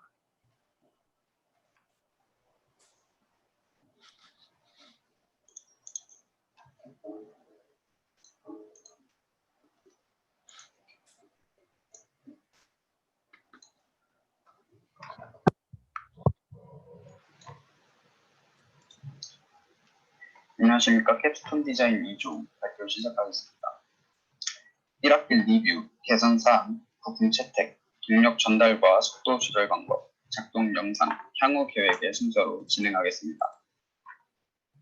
1학기 리뷰입니다. 사지마비 환자의 자율적인 이동권 확보를 목표로 아이디어를 채택했습니다. 도식화한 기능 개통도를 통해 작동 체계를 살펴보겠습니다. PC와 연결한 아이 트래커를 이용하여 눈으로 신호를 입력합니다. 신호는 와이파이로 연결된 MCU에서 처리되고 모터 드라이버를 거쳐 DC 모터를 구동합니다. 모터의 동력은 체인과 스프라켓, 기어를 통해 휠까지 전달되어 휠체어가 움직입니다. 1학기에는 아이 트래킹으로 소형 모터 구동에 성공했습니다. 해당 영상은 1학기 기말 발표 영상 자료입니다. 2학기 개선 사항을 말씀드리겠습니다. 우선 PWM 제어를 위해 코딩을 변경하여 11시 방향과 1시 방향 속도 제어 버튼을 생성했습니다. 두 번째로 아이 트래킹 프로그램을 변경했습니다. 기존의 옵티키 마우스라는 프로그램의 작동 영상입니다. 11시 방향을 응시한 후 원하는 곳을 응시하면 딸깍 소리와 함께 버튼이 클릭되며 다시 클릭하려면 이를 반복해야 합니다. 하지만 환자의 느린 반응 속도를 고려했을 때 주변을 파악함과 동시에 두 개 버튼을 차례로 클릭하는 것은 안전성에 문제가 있다고 판단했습니다. 따라서 미아스쿠 아이 컨트롤이라는 프로그램을 채택하였습니다. 원하는 곳을 응시하면 바로 클릭이 되는 시스템으로 버튼을 응시해야 하는 시간은 프로그램 내에서 설정이 가능하며 이전보다 간편한 조작으로 안전성 측면에서 유리하다고 판단했습니다. 다음은 하드웨어입니다. 체인 기어 구동 방식을 채택하고 제한된 휠체어 하부 공간을 고려하여 배터리와 모터 드라이버, MCU를 배치했습니다. 또한 깔끔한 배선을 위해 프레임 사이사이에 공간을 뒀고 모터 축이 들어가는 탭을 길게 가공하여 모터의 위치에 따라 체인 장력을 조절할 수 있도록 했습니다. 또한 전복 방지를 위해 제품 뒤쪽에 보조바퀴를 장착했습니다. 다음은 핵심 부품과 작품의 사양입니다.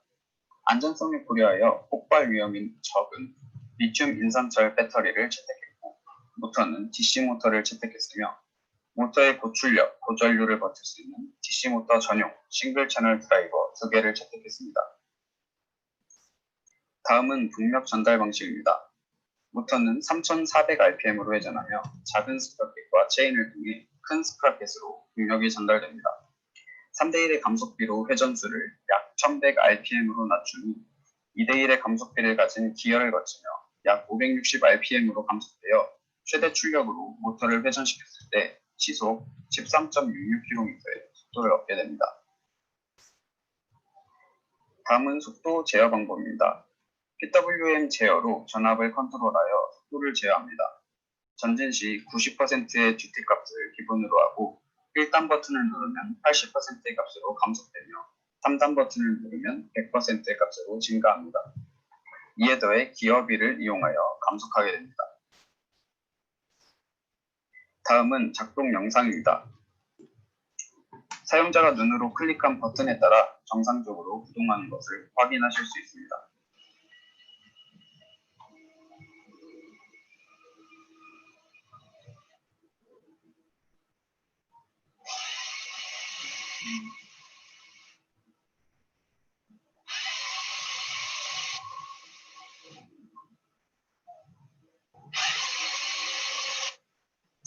마지막으로 향후 계획입니다.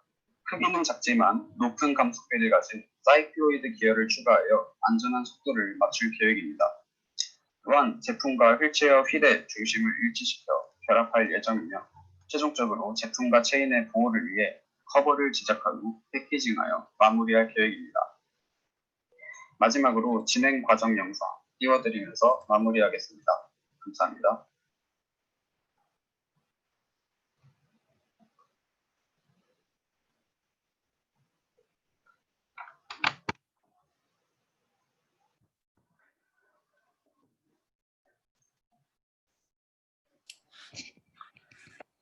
네, 질문 있으면 해주시면 감사하겠습니다.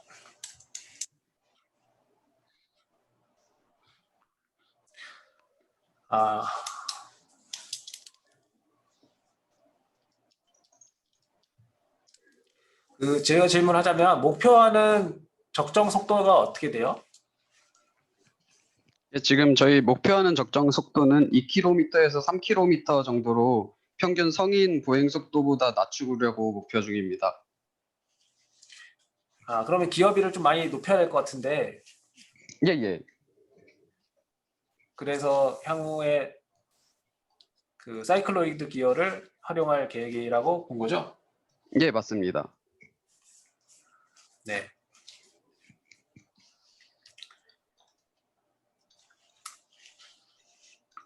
자, 다른 질문.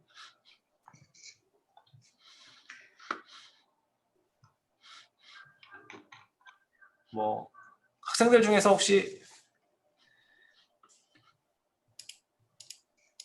없으면 자, 다음 주 1조 발표를 하도록 하겠습니다.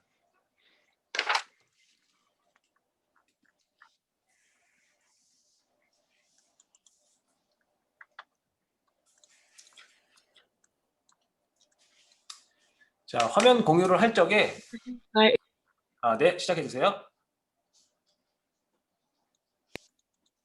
안녕하십니까. 1조 코베라 발표자 16학번 정지수입니다. 저희 조는 비접촉으로 손세정과 건조를 한 번 해결하여 접촉으로 인한 코로나19 감염을 예방하는 원택트 싱크를 제작하고 있습니다. 그럼 발표를 시작하겠습니다. 발표는 개발 동기, 개념 설계, 상세 설계, 제작, 향후 일정 및 참고 문헌 순으로 진행하겠습니다. 먼저 개발 동기입니다. 지금 보이는 사진들은 코로나19의 심각성을 보여줍니다. 현재까지 전 세계 사망자는 100만여 명을 넘어섰고 계속 오르고 있어 전 세계적으로 두려움에 떨고 있는 매우 심각한 상황입니다. 코로나19 예방으로는 손 씻기가 가장 중요하다는 것은 이미 익히 알고 계실 겁니다. 그렇다면 올바른 손 씻기 방법은 무엇일까요? 세계보건기구 WHO는 최근 손 씻기 챌린지 영상을 올렸는데요. 비누를 이용해 거품을 내어 손을 구석구석 20초 이상 씻으라고 합니다. 하지만 설문조사를 해봤을 때 이를 모르거나 귀찮아하는 사람이 대부분이었습니다. 또한 접촉 시 비누 세정제 이용이 꺼려져서 비누를 사용하지 않는다는 의견이 많았습니다. 접촉이 두려운 요즘 주변에서도 비접촉의 자동 수전과 자동 세정제가 많이 보이고 있고 매체에서도 비접촉 센서 시스템의 적극적인 도입을 강조하고 있습니다. 젖은 손은 미생물의 전이를 돕기 때문에 손을 건조하는 것 또한 매우 중요합니다. 권위적인 학술 논문에 의하면 손을 비비지 않고 따뜻한 바람으로 건조시키는 것이 가장 효과적이라고 합니다. 하지만 역시 귀찮아서 건조시키지 않는다는 의견이 가장 많았습니다. 이러한 내용을 바탕으로 생각을 해봤을 때 청결성과 편리성을 위해 핸드드라이어를 비접촉 수전 바로 옆에 설치하면 이용하는 사람이 늘어날 것이라 판단했습니다. 또한 올바른 손 씻기를 알려줄 수 있는 영상을 재생할 수 있는 세면대를 만들 것을 최종 개발 목적으로 세웠습니다. 이어서 개념 설계입니다. 전체적인 구성은 이동 동선과 다른 사람과의 접촉을 최소화하는 것을 고려하여 설계했습니다. 토수구와 세정제 분출구로 되어 있는 수전 우측에 손 씻기 영상과 시간을 잴 수 있는 LCD 화면을 배치했고 수전 좌측엔 손을 건조시킬 수 있는 팬과 내부를 소독할 수 있는 UV로 구성된 핸드드라이어를 배치했습니다. 제한 조건으로 제작 비용은 70만 원 이하로 정하였고 제품의 손센서 감지 거리는 15cm 이상 30cm 이하, 핸드드라이어 소음은 65dB 이하, 풍속은 문헌에 따라 30m/s 이상 35m/s 이하로 정하였습니다. 세부 설계입니다. 아두이노로 설계한 기능 계통도입니다. 크게 손 씻기와 건조를 담당하는 마스터 부분과 올바른 손 씻기 영상을 재생하는 슬레이브 파트로 나눠져 있습니다. 더 쉽게 이해하실 수 있는 플로우 차트입니다. 먼저 수전 파트를 보시면 전원이 연결되어 있는 수전은 대기 상태로 있습니다. 이때 손의 센서에 접근을 하면 손을 적실 수 있는 물이 공급됩니다. 그 후에 수전에서 세정제가 자동으로 나오고 동시에 LCD 화면에 손 씻기 영상이 재생됩니다. WHO가 규정한 20초가 지나면 세정제를 씻어낼 수 있는 물이 공급됩니다. 다음 핸드드라이어 파트입니다. 마찬가지로 전원이 연결되어 있는 핸드드라이어는 대기 상태로 있고 손을 가져다 대면 바람이 나와 손을 건조할 수 있게 합니다. 그 후 UV로 일정 시간 기계 내부 살균 후 UV가 꺼지고 다시 대기 상태로 돌아가게 됩니다. 유체역학적 해석을 통해 제한 조건에 맞는 팬과 적절한 유량을 가지는 펌프를 선정하는 과정입니다. 이러한 설계를 바탕으로 제작한 핸드드라이어와 수전의 도면입니다. 상세 설계를 통해 선정한 부품들입니다.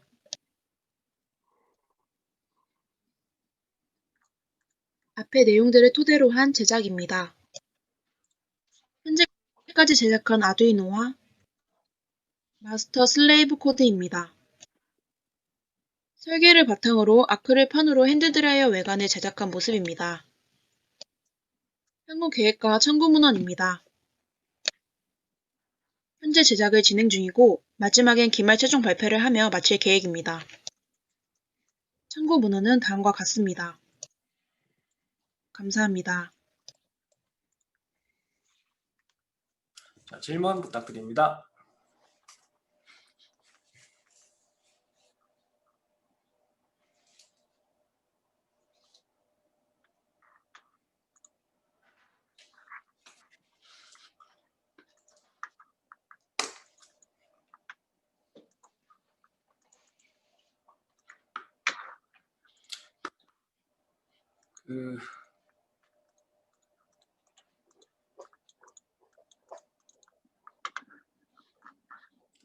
자, 없으면 이동하도록 하겠습니다. 자, 4조 발표를 해주시면 감사하겠습니다.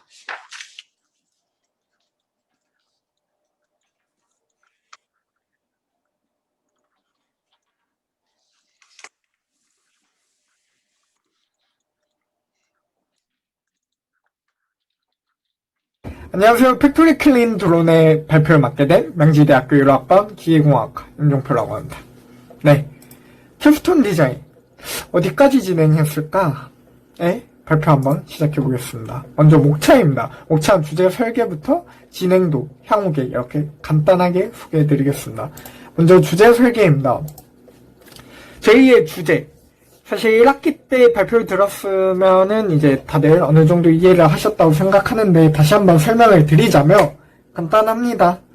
먼저 저희는 요즘 같은 시대에 미세먼지가 넘쳐나는 시대에 드론을 이용해서 미세먼지를 제거할 방법은 없을까 이렇게 생각하던 중 미세먼지를 드론을 통해서 제거를 해보자 생각했습니다. 그래서 어떻게 제거할 것이냐, 어떻게 미세먼지가 발생이 되면 드론이 센서를 통해서 감지하고 드론이 비행을 해서 흡입구를 통한 먼지 흡입을 거친 후 필터를 통한 먼지 여과, 그리고 먼지 수반 후 복귀 후 이제 필터를 청소한다 라는 이런 기능 계통도를 가진 미세먼지 청소 드론을 만들 것이다. 만들고 있는 중이죠. 네. 그러면 이게 설계 설정을 한번 들어가 보겠습니다. 먼저 미세먼지 농도 측정을 휴대폰으로 또 볼 수 있게 이렇게 펜세기 및 온오프 제어도 휴대폰으로 이렇게 할 수 있도록 만들고, 또한 드론이 드론 센서 인식 후 미세먼지 발생 지점까지 주행을 해서 미세먼지를 청소하는 이런 드론이 있는데, 효율적인 제거를 위해 아주 고성능의 펜 성능 개선을 해나가는 것을 이제 설계 설정으로 만들고 있다. 그러면 한마디로 요약하면 미세먼지 농도 측정하고 펜세기 온오프 가능하게, 또 드론이 저렇게 미세먼지가 많은 곳으로 주행이 가능하도록, 또한 펜 필터 성능이 아주 효율적인 펜 필터 성능을 사용할 수 있게 이거를 설계 설정으로 두고 진행을 하고 있다. 그러면 설계 설정 너희가 뭘 만들려는지 알겠어. 네, 어디까지 했니? 캡스톤 어디까지 진행했니? 모르신다면 진행도에 대해서 설명해 드리겠습니다. 먼저 진행도입니다. 먼저 그 설계 중에 가장 중요했던 공기청정기의 설계 부분이었습니다. 저희가 헤파 필터를 사용함으로써 아주 미세한 미세먼지까지도 포집이 가능하고, 미세먼지뿐만 아니라 다양한 미세한 꽃가루, 박테리아, 세균, 바이러스, 곰팡이 등 여러 가지들이 집집할 수 있도록 헤파 필터를 사용하고, 그 헤파 필터와 헤파 필터를 담을 수 있는 그 케이스 또한 지금 보시는 것처럼 실제로 3D로 제작을 했습니다. 3D뿐만 아니라 제가 3D 프린팅을 통해서 실제로 만들었습니다. 저희 집에 있는데 보여드릴까요? 네, 짜잔! 이렇게 케이스를 제작하고 안에 펜과 필터를 사용해서 직접 사용할 수 있도록 만들었습니다. 그리고 뿐만 아니라 아두이노를 사용하여서 펜의 세기를 조절할 수 있도록 제가 직접 만들었고요. 앞으로 1학기 때 이렇게 만든 것 뿐만 아니라 앞으로 UV 램프 빛을 통해서 살균 정화 기능을 추가할 것이고, 하향풍을 통해서 드론 아래 부분에 부착하여 미세먼지 측정을 용이하게 만들 것입니다. 저번에 이런 질문이 있었어요. 너희 드론이 이렇게 날아가는데 바람이 이렇게 부는데 드론을 여기에 달면은, 공기청정 기능을 여기에 달면은 이 바람이 이렇게 날아가는데 얘가 제대로 흡입을 할 수 있어? 라고 물으신 거에 대한 해답으로, 비록 드론이 이렇게 날아가는 그 바람을 통해서 흡입할 수 있도록 공기 흡입 장치를 밑에다가 설치할 수 있는 이런 장치를 만들 계획입니다. 그리고 가장 중요했던 부분이 바로 드론이었는데, 저희 드론을 적절한 크기, 적절한 중량을 가지고 있어야만 저희가 이렇게 설계한 것들을 부착할 수 있었기 때문에 가장 적절한 F550 이런 기능을 가진 F550을 사용하기로 했고, 그에 맞춰서 설계를 해왔습니다. 이제 드론 구매를 완료 지었고, 아마 발표도 할 때쯤 도착할 예정입니다. 다음은 이제 자율주행 진행으로서 플라이 컨트롤러를 이용해 안전한 호버링이 가능하도록 GPS를 사용해 특정 목표 지점까지 자율주행이 가능하도록 설계 예정입니다. 향후 계획으로서는 이제 회의를 통한 아이디어 검토를 지금까지 해왔고, 또한 드론 구입까지 완성한 상태에서 이후에는 이제 드론과 공기청정기 연결부의 설계 및 제작, 또 마지막으로서 완성된 미세먼지 측정 드론 실험을 최종 발표 전까지 하겠다. 네, 발표 여기까지 하겠습니다. 네. 종표 학생인가요? 네. 종표 학생 혹시 뭐 유튜버예요? 아닙니다. 아, 유튜버에도 되겠는데? 좀 발표의 특이 좀 창의성을 좀 보여주고 싶어서 제작해봤습니다. 제 질문 하나 그러니까 드리면은 스펠링도 틀렸더라고. 헤파 필터. 아. 유튜버에서 일부러 그렇게 한 거예요? 네, 아닙니다. 그 드론이 가격이 얼마예요? F550? 드론 가격이 거의 60, 70만 원대였던 것 같습니다. 거의 저희 제작 비용의 전부를 드론 구입 비용에 사용했던 거. 제작 비용이 그렇게 많아요? 60, 70? 1학기 때 거랑 2학기 때 거 합쳐서 35 합쳐서 거의 알겠습니다. 전부 다 넣었던. 이규준 교수님가 네, 발표 잘 들었어요. 재밌었어요. 감사합니다. 저 이해가 안 가는데 공기청정기를 드론으로 만든 목적이 뭐예요? 왜 날아다니게 한 거예요? 일단 공장 굴뚝 같은 데 보면은 되게 미세먼지가 많이 발생되고 그러니까 있는데 거기는 미세먼지가 굉장히 집중적으로 발생하는 데인데 그 드론이 하나 날아가서 이게 필터링을 하는 건 굉장히 단순한 작업이거든요. 그냥 필터 놓고 거기 바람 불어주면 되는데 그걸 제대로 하기가 어려운 이유는 우리가 원하는 양의 요량을 제대로 필터를 해주기가 어렵기 때문인데 드론의 요량으로 갖고는 공기에서 물등에서 나오는 미세먼지를 제가 장담하는데 절대로 정화시킬 수가 없어요. 네네. 저희가 미세먼지를 청소하겠다는 그런 목적도 있지만 이렇게 사람들이 갈 수 없는 공장 굴뚝이나 뭐 사람들이 측정할 수 없는 미세먼지의 맞아요. 샘플링을 그렇죠. 그래서 지금 제가 보기에 이 팀은 네. 미세먼지가 어디서 많이 발생하고 있는지 찾아내는 기능에 포커스를 맞춰야지 필터를 놓고 뭐 호버링을 하고 이쪽에 필터를 맞추면 좋은 평가 받기가 어려울 것 같아요. 전혀 그냥 되게 날아다니는 기능 말고는 하등 별로 도움이 안 될 것 같아요. 그래서 미세먼지가 어디서 많이 발생하는지를 센서를 통해서 혹은 AI 같은 거나 빅데이터를 이용해서 찾아낸다. 그쪽으로 조금 초점을 맞추면 어떨까요? 네. 안 그래도 1학기 때 사실 저희가 생각한 게 그런 쪽 미세먼지 농도 측정 센서를 통해서 이제 미세먼지가 많은 곳을 저희가 자율주행해서 찾아가서 그거를 샘플링 해오자 이런 방향이 있었는데 저희가 지금 2학기 때 되면서 현실적으로 할 수 없는 기능들을 제거하다 보니까 좀 빠졌던 것 네, 같은데 근데 다시 필터를 헤파 필터로 정화하겠다라는 거는 네. 지금 아마 교수님들이 말씀을 안 하셔서 그렇지 모두 다 고개를 흔들고 계실 거예요. 네, 네, 다른 방향을 한번 생각해 보세요. 네, 그런 방향으로 한번 생각해 보겠습니다. 네. 좋은 지적 감사드리고, 네, 시간 관계상 다음 조로 이동을 해야 되지 않을까 싶습니다. 그래서 다음 조는 8조 발표를 시작해 주시기 바랍니다.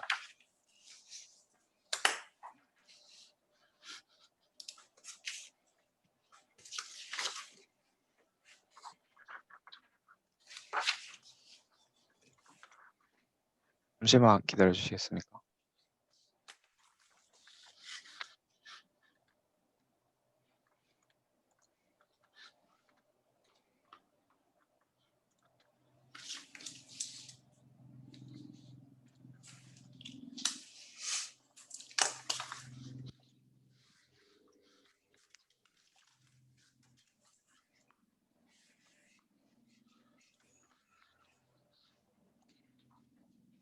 이게 줌이 영상을 인식을 못해서 지금 공유를 못하고 있습니다. 다시 한번 해보겠습니다. 죄송합니다. 화면 공유를 특정 화면으로 하지 말고 그냥 전체 화면으로 그럼 바로 공유해 보도록 하겠습니다. 네.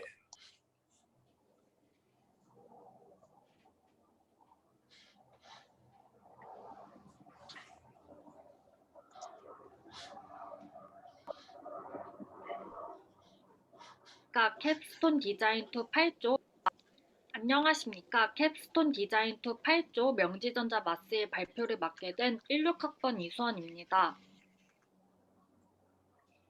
먼저 목차입니다. 본 발표는 소개, 소프트웨어, 하드웨어, 향후 계획 순으로 진행되며 바로 발표를 진행하도록 하겠습니다. 저희는 좌식 생활을 하는 현대인이 많이 사용하는 스마트폰과 스탠드의 사용 시 불편한 점에 주목하여 편의성, 기능성, 효율성 이 세 가지 항목을 기준으로 문제 정리를 하였고 이를 해결하고자 마스를 설계하였습니다. 이를 위해 저희는 4차 산업혁명의 요소 중 사람과 사물이 상호작용하는 사물 인터넷에 초점을 맞추었습니다. 이를 통한 기대 효과 및 컨셉은 불편한 사람을 돕고 스마트폰의 활용도를 높이고 이를 사람의 의도대로 움직이게 하여 작업 시 소요 시간을 줄이고 효율 증가를 목표로 하였습니다. 이를 바탕으로 화면과 같은 항목을 지정해 목적 개통도를 작성하였습니다. 세부 항목은 보시는 바와 같습니다. 이를 구현하기 위한 기능 개통도입니다. 탈부착 시스템으로 호환성과 활용도를 더욱 높이고 스마트폰과의 연동으로 전원 온오프 등의 기능을 수행하며 사용자의 움직임이 발생 시 이를 캠을 통해 인식하고 여러 가지 프로그램을 이용해 이미지의 정보를 처리하여 마스에게 전달합니다. 이러한 정보를 바탕으로 스탠드 및 거치대가 회전 또는 병진 운동하며 목적 위치에 도달하게 됩니다. 설계 제한 조건입니다. 구현에 필요한 부분과 불필요한 부분을 고려하고 경제, 윤리, 안전 등 각 분야별 선적 목록과 내용은 보시는 바와 같습니다. 소프트웨어 소개입니다. 저희가 구상한 코드의 플로우 차트는 화면과 같으며 이를 위해 아두이노, 오픈CV 등을 이용해 설계하였습니다. 페이스 트래킹 코드를 다음과 같이 설계하였습니다. 우선 얼굴 인식을 위해 오픈CV와 라이브러리를 활용하여 68 페이스 랜드마크 데이터로 얼굴을 인식한 후 중요하다고 생각하는 특징점의 좌표를 목표 좌표로 설정한 것입니다. 다음은 페이스 트래킹 구동 영상입니다.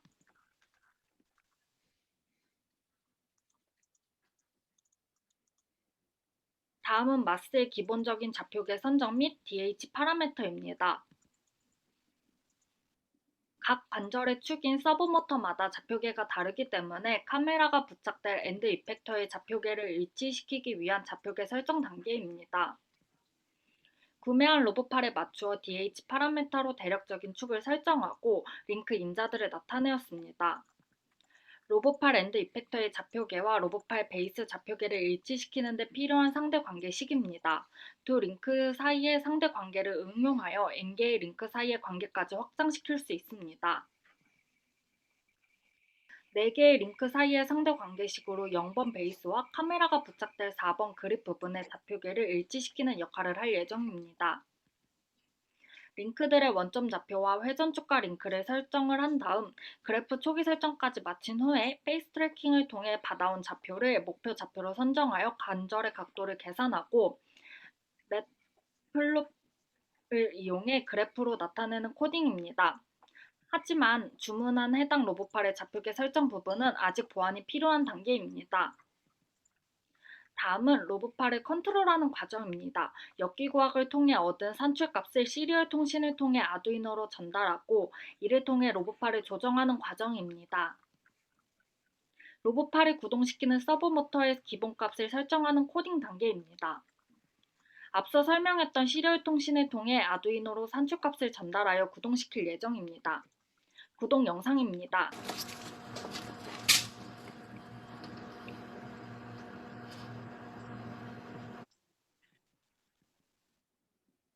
다음은 앞으로 저희가 개선해야 할 부분입니다. 현재 모터와 아두이노를 꾸준히 연결할 수 있는 부분과 모터 각도 조절 부분이 원활할 수 있도록 보완할 예정입니다. 하드웨어 파트입니다. 로봇팔 제작 과정을 통해 완성한 모습입니다. 구매 예상 비용입니다. 세부 항목은 다음과 같습니다. 다음은 향후 계획입니다. 향후 계획을 간트 차트로 표현하였습니다. 이상 8조 명지전자 발표를 마치겠습니다. 감사합니다.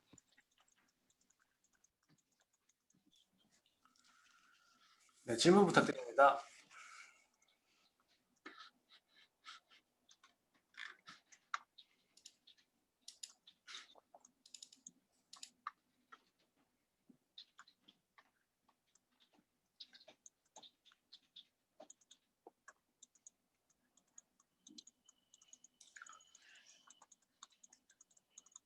제가 하나 하자면은 이게 그 스탠드 기능을 하려면 가바나중 페이로드라고 할 수 있죠. 그 가바나중을 목표로 얼마로 잡았고 그게 가능한지 그런 부분이 있을까요? 그 구동할 때 최대로 들 수 있는 그 중량을 말씀하시는 건지 다시 여쭤봐주겠습니다. 저희가 이 중량 같은 경우에는 그 스마트폰 중에서 가장 무거운 갤럭시 노트 시리즈 중에서 이제 제가 지금 사용하고 있는 노트 9 같은 경우에는 약 500에서 600g 정도 나가는 걸로 알고 있습니다.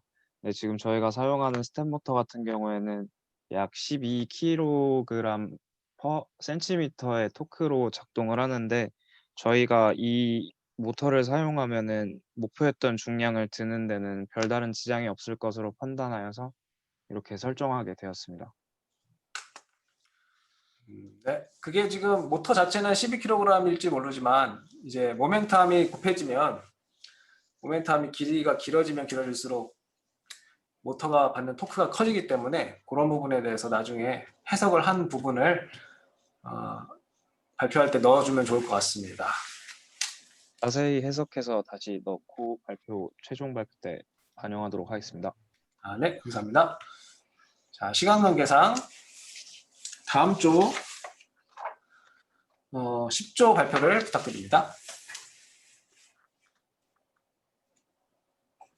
안녕하세요. 저는 Don't Worry Baby의 발표를 맡게 된 1학번 박주현입니다. Don't Worry Baby의 목차를 설명해드리면 먼저 1학기 때쯤 발표를 요약해드리고 구성 요소를 설명하고 디자인을 보여드리고 마무리하고 주문을 받도록 하겠습니다. Don't Worry Baby는 이제 이렇게 보시면 언제 어디서 아기가 떨어져 다칠 수 있기 때문에 이를 방지하기 위한 제품입니다. 아기가 떨어짐을 감지하고 이제 인플레이터와 탄산 커트리를 사용하여 에어백을 터뜨리게 하고 에어백이 이제 머리와 목을 보호할 수 있게 만들 예정입니다. 이제 작동 순서들을 간략하게 설명해드리면 아기가 떨어졌을 때 가속 센서가 신호를 받아서 신호를 이제 인플레이터를 보내고 인플레이터가 탄산 카트리지를 터뜨려서 에어백을 터뜨리게 하고 에어백이 터졌을 때 알람이 갈 수 있도록 만들 예정입니다. 어떻게 떨어짐을 감지할 것인가에 대해서는 원래 저희는 3가지 센서를 이용하려 했는데 너무 이렇게 3가지 센서를 이용하게 되면은 오류가 발생할 수 있기 때문에 저희는 오직 1가지 3축 가독속 센서만을 이용할 예정입니다.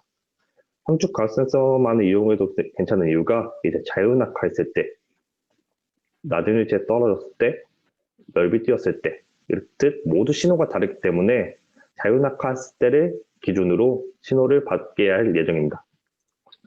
작동 조건은 대충 마이너스 200에서 200 값이 나오면 터뜨리게 할 예정이고 계속 저희가 조정해 가면서 실험을 하고 있습니다. 이거는 저희가 한 아두이노 코딩인데 이렇게 보시면은 값 센서를 계속 바꿔가면서 아기가 떨어졌을 때 최대한 빨리 터질 수 있게 만들 예정입니다. 센서는 가독속 센서와 온도, 습도 센서를 이용할 예정이고 알람은 이제 앱 인벤터라는 거를 통해서 블루투스 통신을 가능하게 할 예정입니다.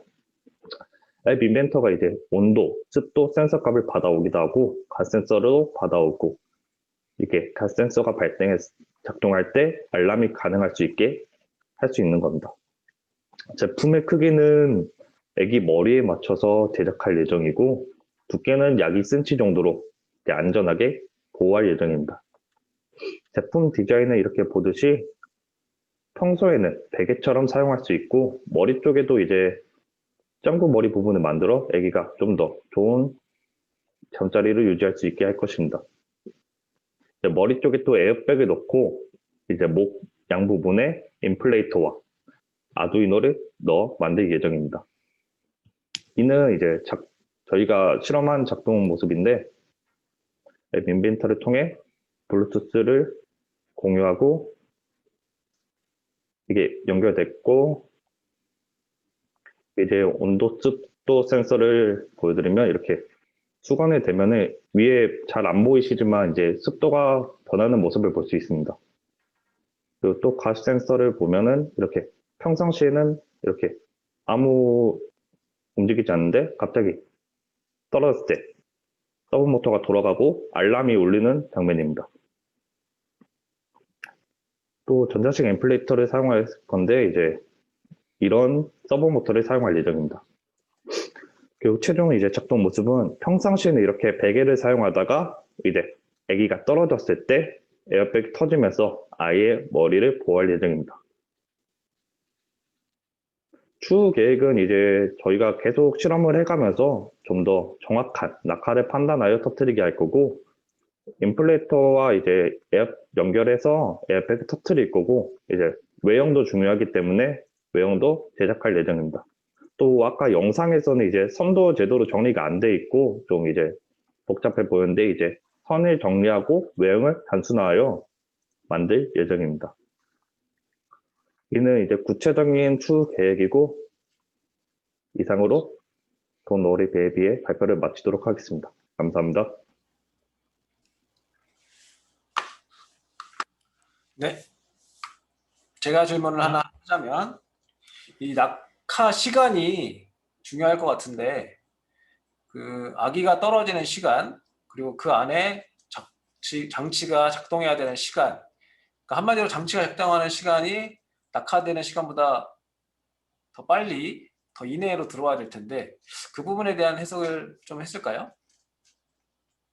네. 아기가 낙하할 때까지 0.5초 이내로 터져야 하는데, 일단 현재 한 1초 정도가 걸립니다. 근데 아기가 떨어지기 전까지 갸우뚱거리는 시간이 있기 때문에 아기가 떨어지기 전까지는 작동을 할 수 있을 것으로 보입니다.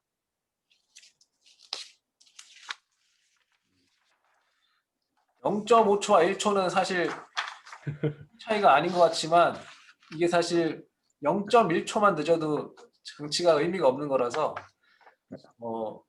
그 부분에 대한 아주 시리어스한 조금 고찰이 필요하지 않나.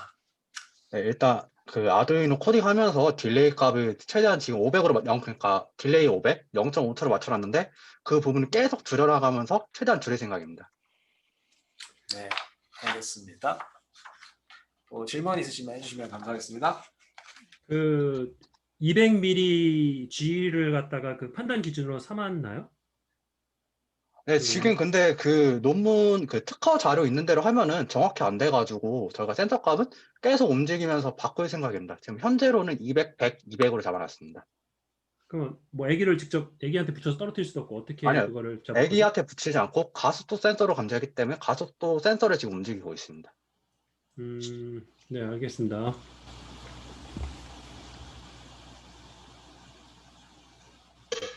그 1초 이내 떨어진다라고 얘기했는데 1초 이내 떨어지려고 그러면 아기가 높이가 어느 정도에서 떨어지는 건지 계산해 봤어요? 저희가 일단 처음에 기준을 잡은 게 1m에서 0.5초 이내로 기준을 잡았는데 저희가 지금 작동되는 게 1초 정도이고 이 1정도는 작동 코딩을 통해서 최대한 줄여나갈 생각입니다. 아니요, 아기가 1m에서 떨어지는데 1초 이내로 떨어지는지 아닌지 아니요. 계산해 보면 알잖아요. 아기는 그때 떨어지는 건 0.5초입니다.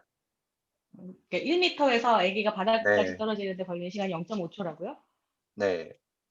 계산해 본 결과예요? 보통 그 정도로 알고 있어가지고, 네. 보통 뭐 계산은 금방 나오는 건데 계산해 보시면 될 네. 것 같은데요. 네, 알겠습니다. 계산 한번 해봐서 다음 발표 때 한번 수익을 한번 넣어보겠습니다. 네, 아마 짧을 거예요, 그거보다. 네. 네. 대윤 학생은 뭐 나중에 지금 시간이 좀 오버되긴 했지만 나중에 한번 봅시다. 내가 코치해 줄 게 있어. 네. 자, 시간 관계상 다음으로 넘어가 보도록 하겠습니다. 구조 발표를 해주시면 감사하겠습니다.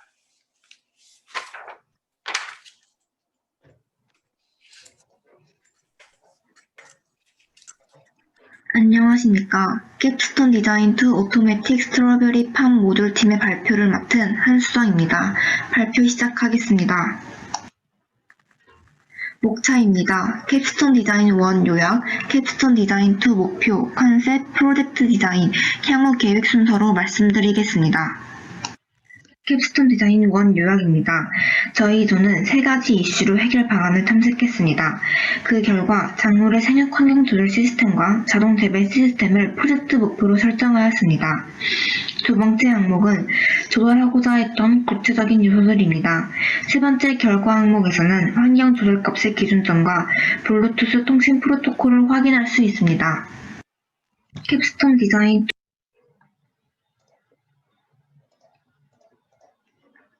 죄송합니다. 화질 고쳐서 다시 공유해 보겠습니다. 네.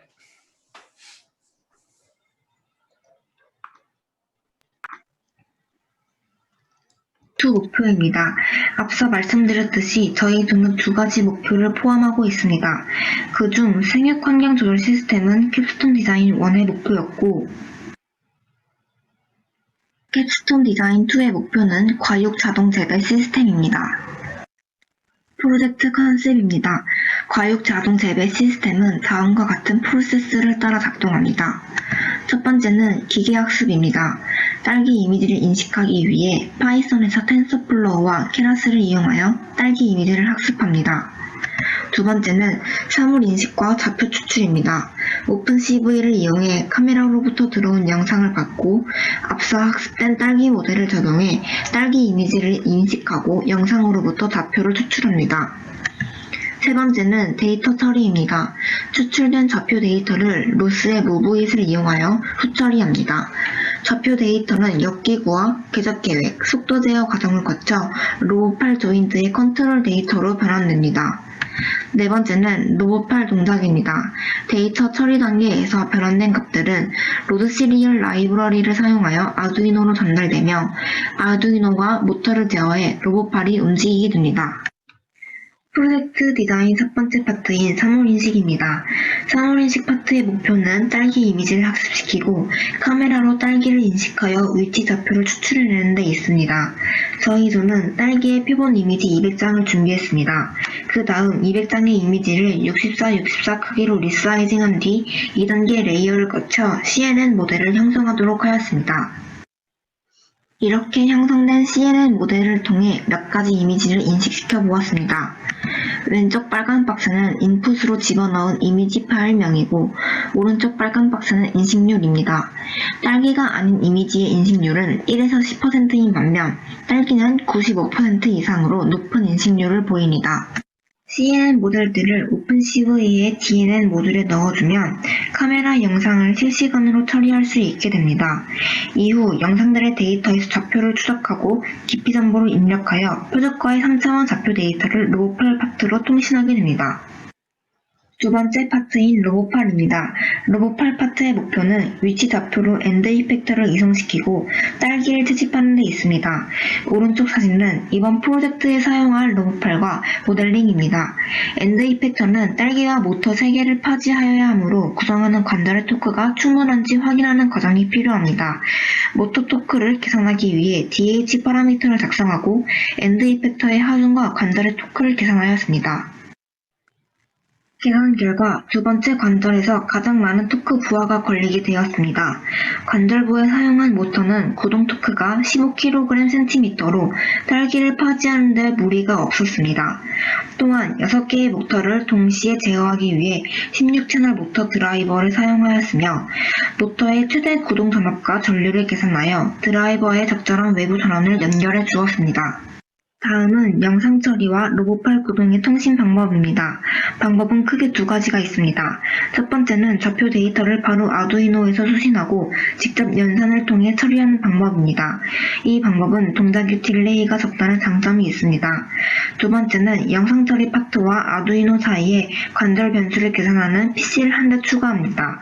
관절 변수 값의 신뢰성이 높다는 장점이 있습니다. 저희 조는 현재 2가지 방법을 모두 병행하고 있으며 장단점이 뚜렷해지면 한 가지 방법을 채택하려고 합니다. 마지막으로 향후 계획입니다. 영상 처리는 인식률 향상을 위해 표본 이미지를 늘리고 늘어난 표본 데이터의 레이어 및 가중치를 조정할 예정입니다. 로봇팔 구동은 컨트롤 메소드에 대한 결정이 필요하고 영상 처리 파트와 잘 통신하며 동작하는지 확인하고 오류를 줄여갈 예정입니다. 이상으로 발표를 마치겠습니다. 감사합니다.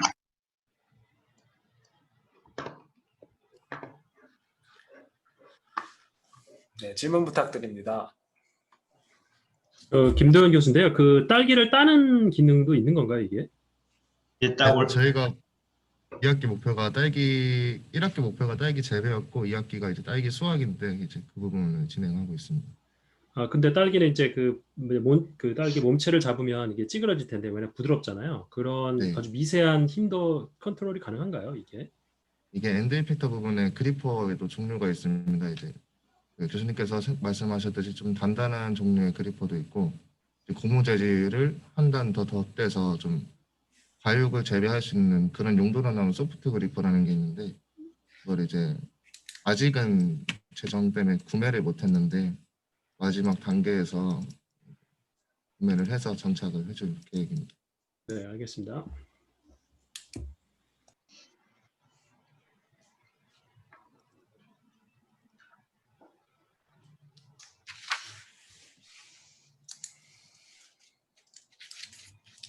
자, 추가 질문 사항이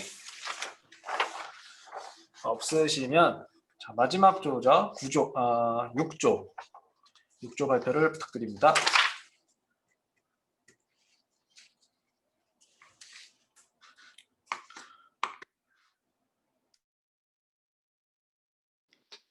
안녕하십니까.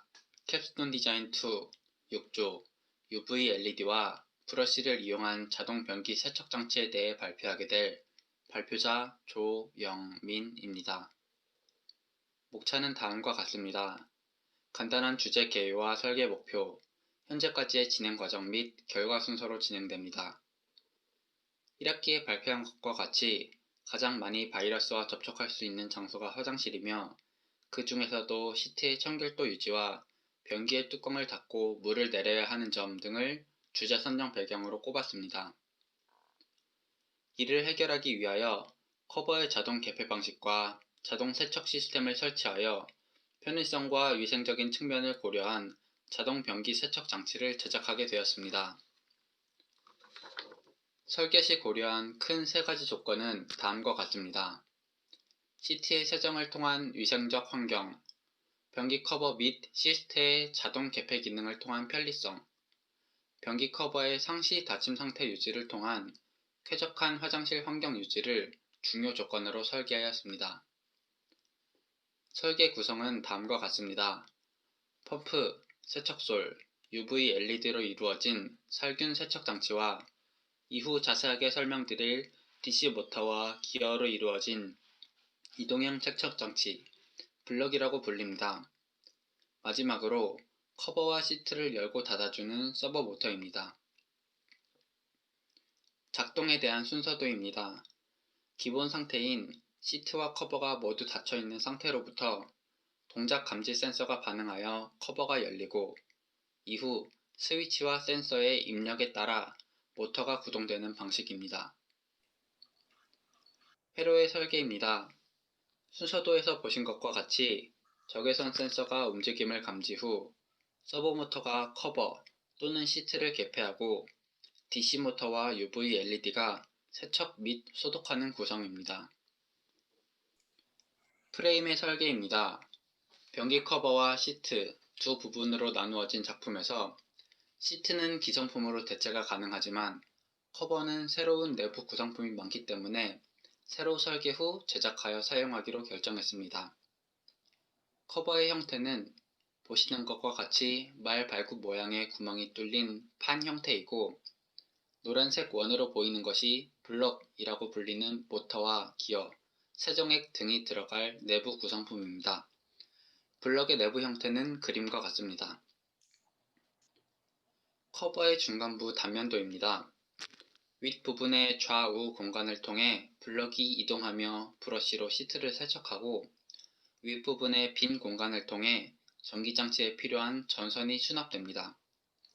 아랫부분의 공간이 높은 이유는 UV빛이 발생될 때 시트 밖으로 빛이 새어 나가는 것을 방지하기 위함입니다. 커버 양쪽 모서리에 서버 모터를 장착하여 개폐할 수 있게 설계하였습니다.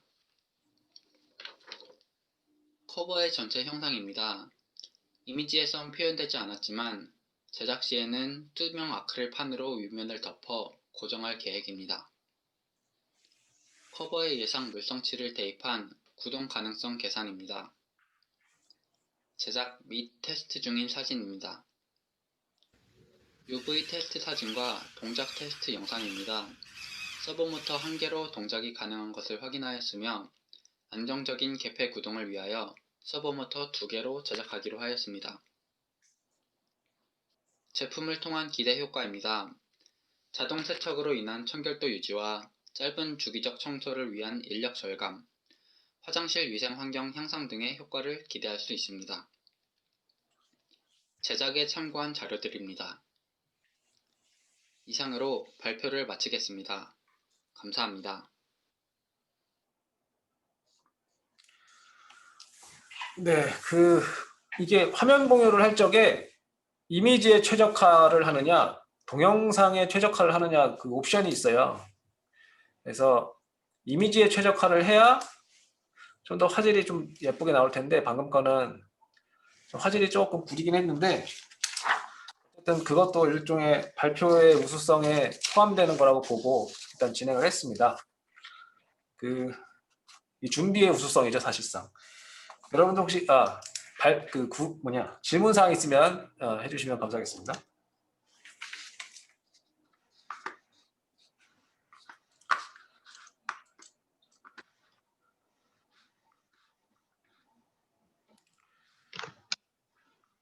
자,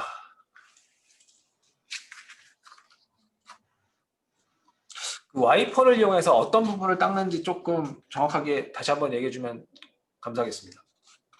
예, 답변 드리겠습니다.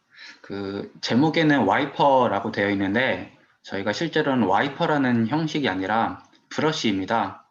모터가 위아래로 수직축으로 돌아가고 또 축에 수평한 원판을 만들어서 그 아래에 울로 된 브러쉬를 닿는데 그 브러쉬로 변기의 시트를 세정하게 됩니다.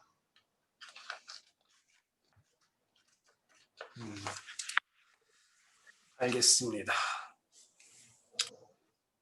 아직 시간이 좀 남아서 그런데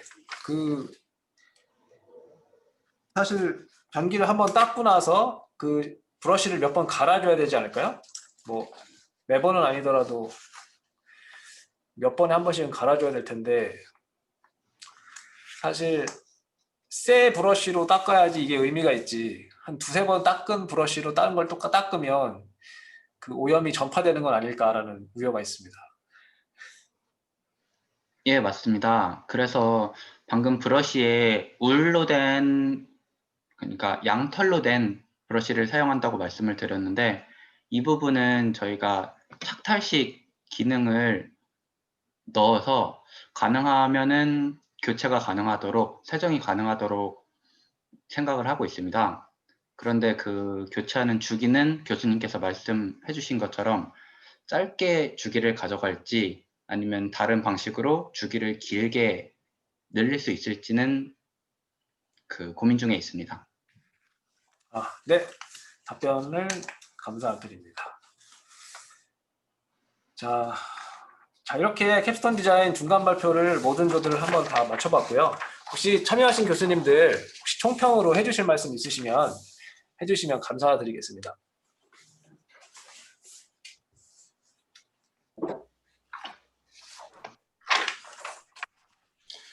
제가 먼저 잠깐 말씀을 드리면 일단은 지금 이제 코로나로 학생들이 모여서 이렇게 만들거나 하는 게 쉽지 않은데 그래도 제품들을 나름 성의껏 만든 것들을 보니까 좋았고요. 그리고 다음에 할 때는 저희 이제 마지막 조인데 이게 발표 화면이 별로 안 좋았는데 이런 것들을 좀 조교가 한꺼번에 어떻게 파일을 잘 모아서 어떻게 좀 하는 방법을 하면 우리가 몇 번 요번에 중간에 이런 것들 좀 이슈가 있었는데 그런 것들이 해결되면 좋을 것 같고요. 그리고 저 개인적으로 또 재밌게 본 것 중에 하나가 우리가 뭐 이 제품의 창의력이나 이런 것들도 있지만 최동일 교수님 얘기하신 것처럼 발표도 성적이 들어가거든요. 그래서 굉장히 중요한 성적 요소 중에 하나인데 요즘에 뭐 유튜브나 이런 크리에이터들 저 하는 것들 되게 재밌게 보고 또 이게 사회적인 어떤 하나의 트렌드이고 그래서 좀 더 이렇게 발표를 하거나 그럴 때 발표에 좀 더 뭐 자기 얘기하는 것들을 좀 중간에 넣는다거나, 예, 요번에 그 즐겁게 뭐 유튜브처럼 이렇게 유튜버처럼 발표한 그런 친구들도 되게 저는 잘 봤는데, 이제 아마 사람들마다 평가는 다를 수 있지만 좀 다음에 할 때는 좀 발표에도 신경을 좀 많이 쓰시면 저희가 발표 평가나 이런 것들을 할 때 좀 더 차별화해서 성적을 줄 수 있지 않을까 하는 생각도 들었습니다. 수고 많으셨습니다. 네, 감사합니다.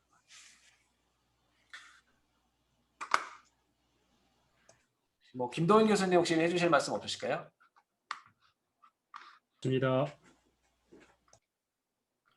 유기진 교수님 혹시 해주실 말씀 있으실까요? 네. 저는 이렇게 이제 온라인으로 하긴 했지만 사실 예전보다 학생들 발표에 코멘트를 해줄 수 있어서 옛날보다 더 좋은 것 같아요.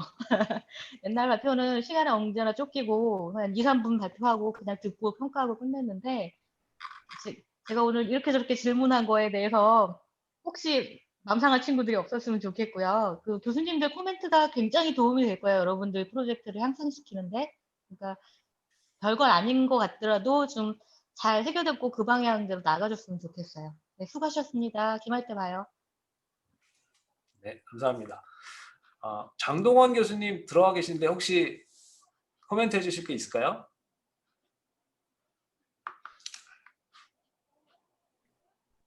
네. 네, 네, 알겠습니다. 마이크가 준비가 안 되셨다고 그러시네요. 네. 예, 오늘 발표 다들 고생했고, 뭐 정상욱 교수님 말씀해 주신 대로 지금 코로나 시국에 이런 실습 과목이 참 어려운 과목 중에 하나인데, 이렇게 지나다니면서 보니까 되게 열심히 준비하는 조들도 많이 봤고, 그래서 한편으로 되게 뿌듯했고, 발표 영상을 봐도 여러분들 잘 준비하고 있는 것 같아서 기분이 좋았습니다. 여러 가지 코멘트들이 있었고, 이런 것들을 잘 반영을 해서 기말 때 더 좋은 결과물을 준비해 준다면 더 좋을 것 같습니다. 이상 캡스톤 디자인 중간 발표를 마치고 모두들 수고했습니다. 감사합니다. 네, 모두들 수고 많으셨습니다. 네, 수고했습니다. 수고하셨습니다.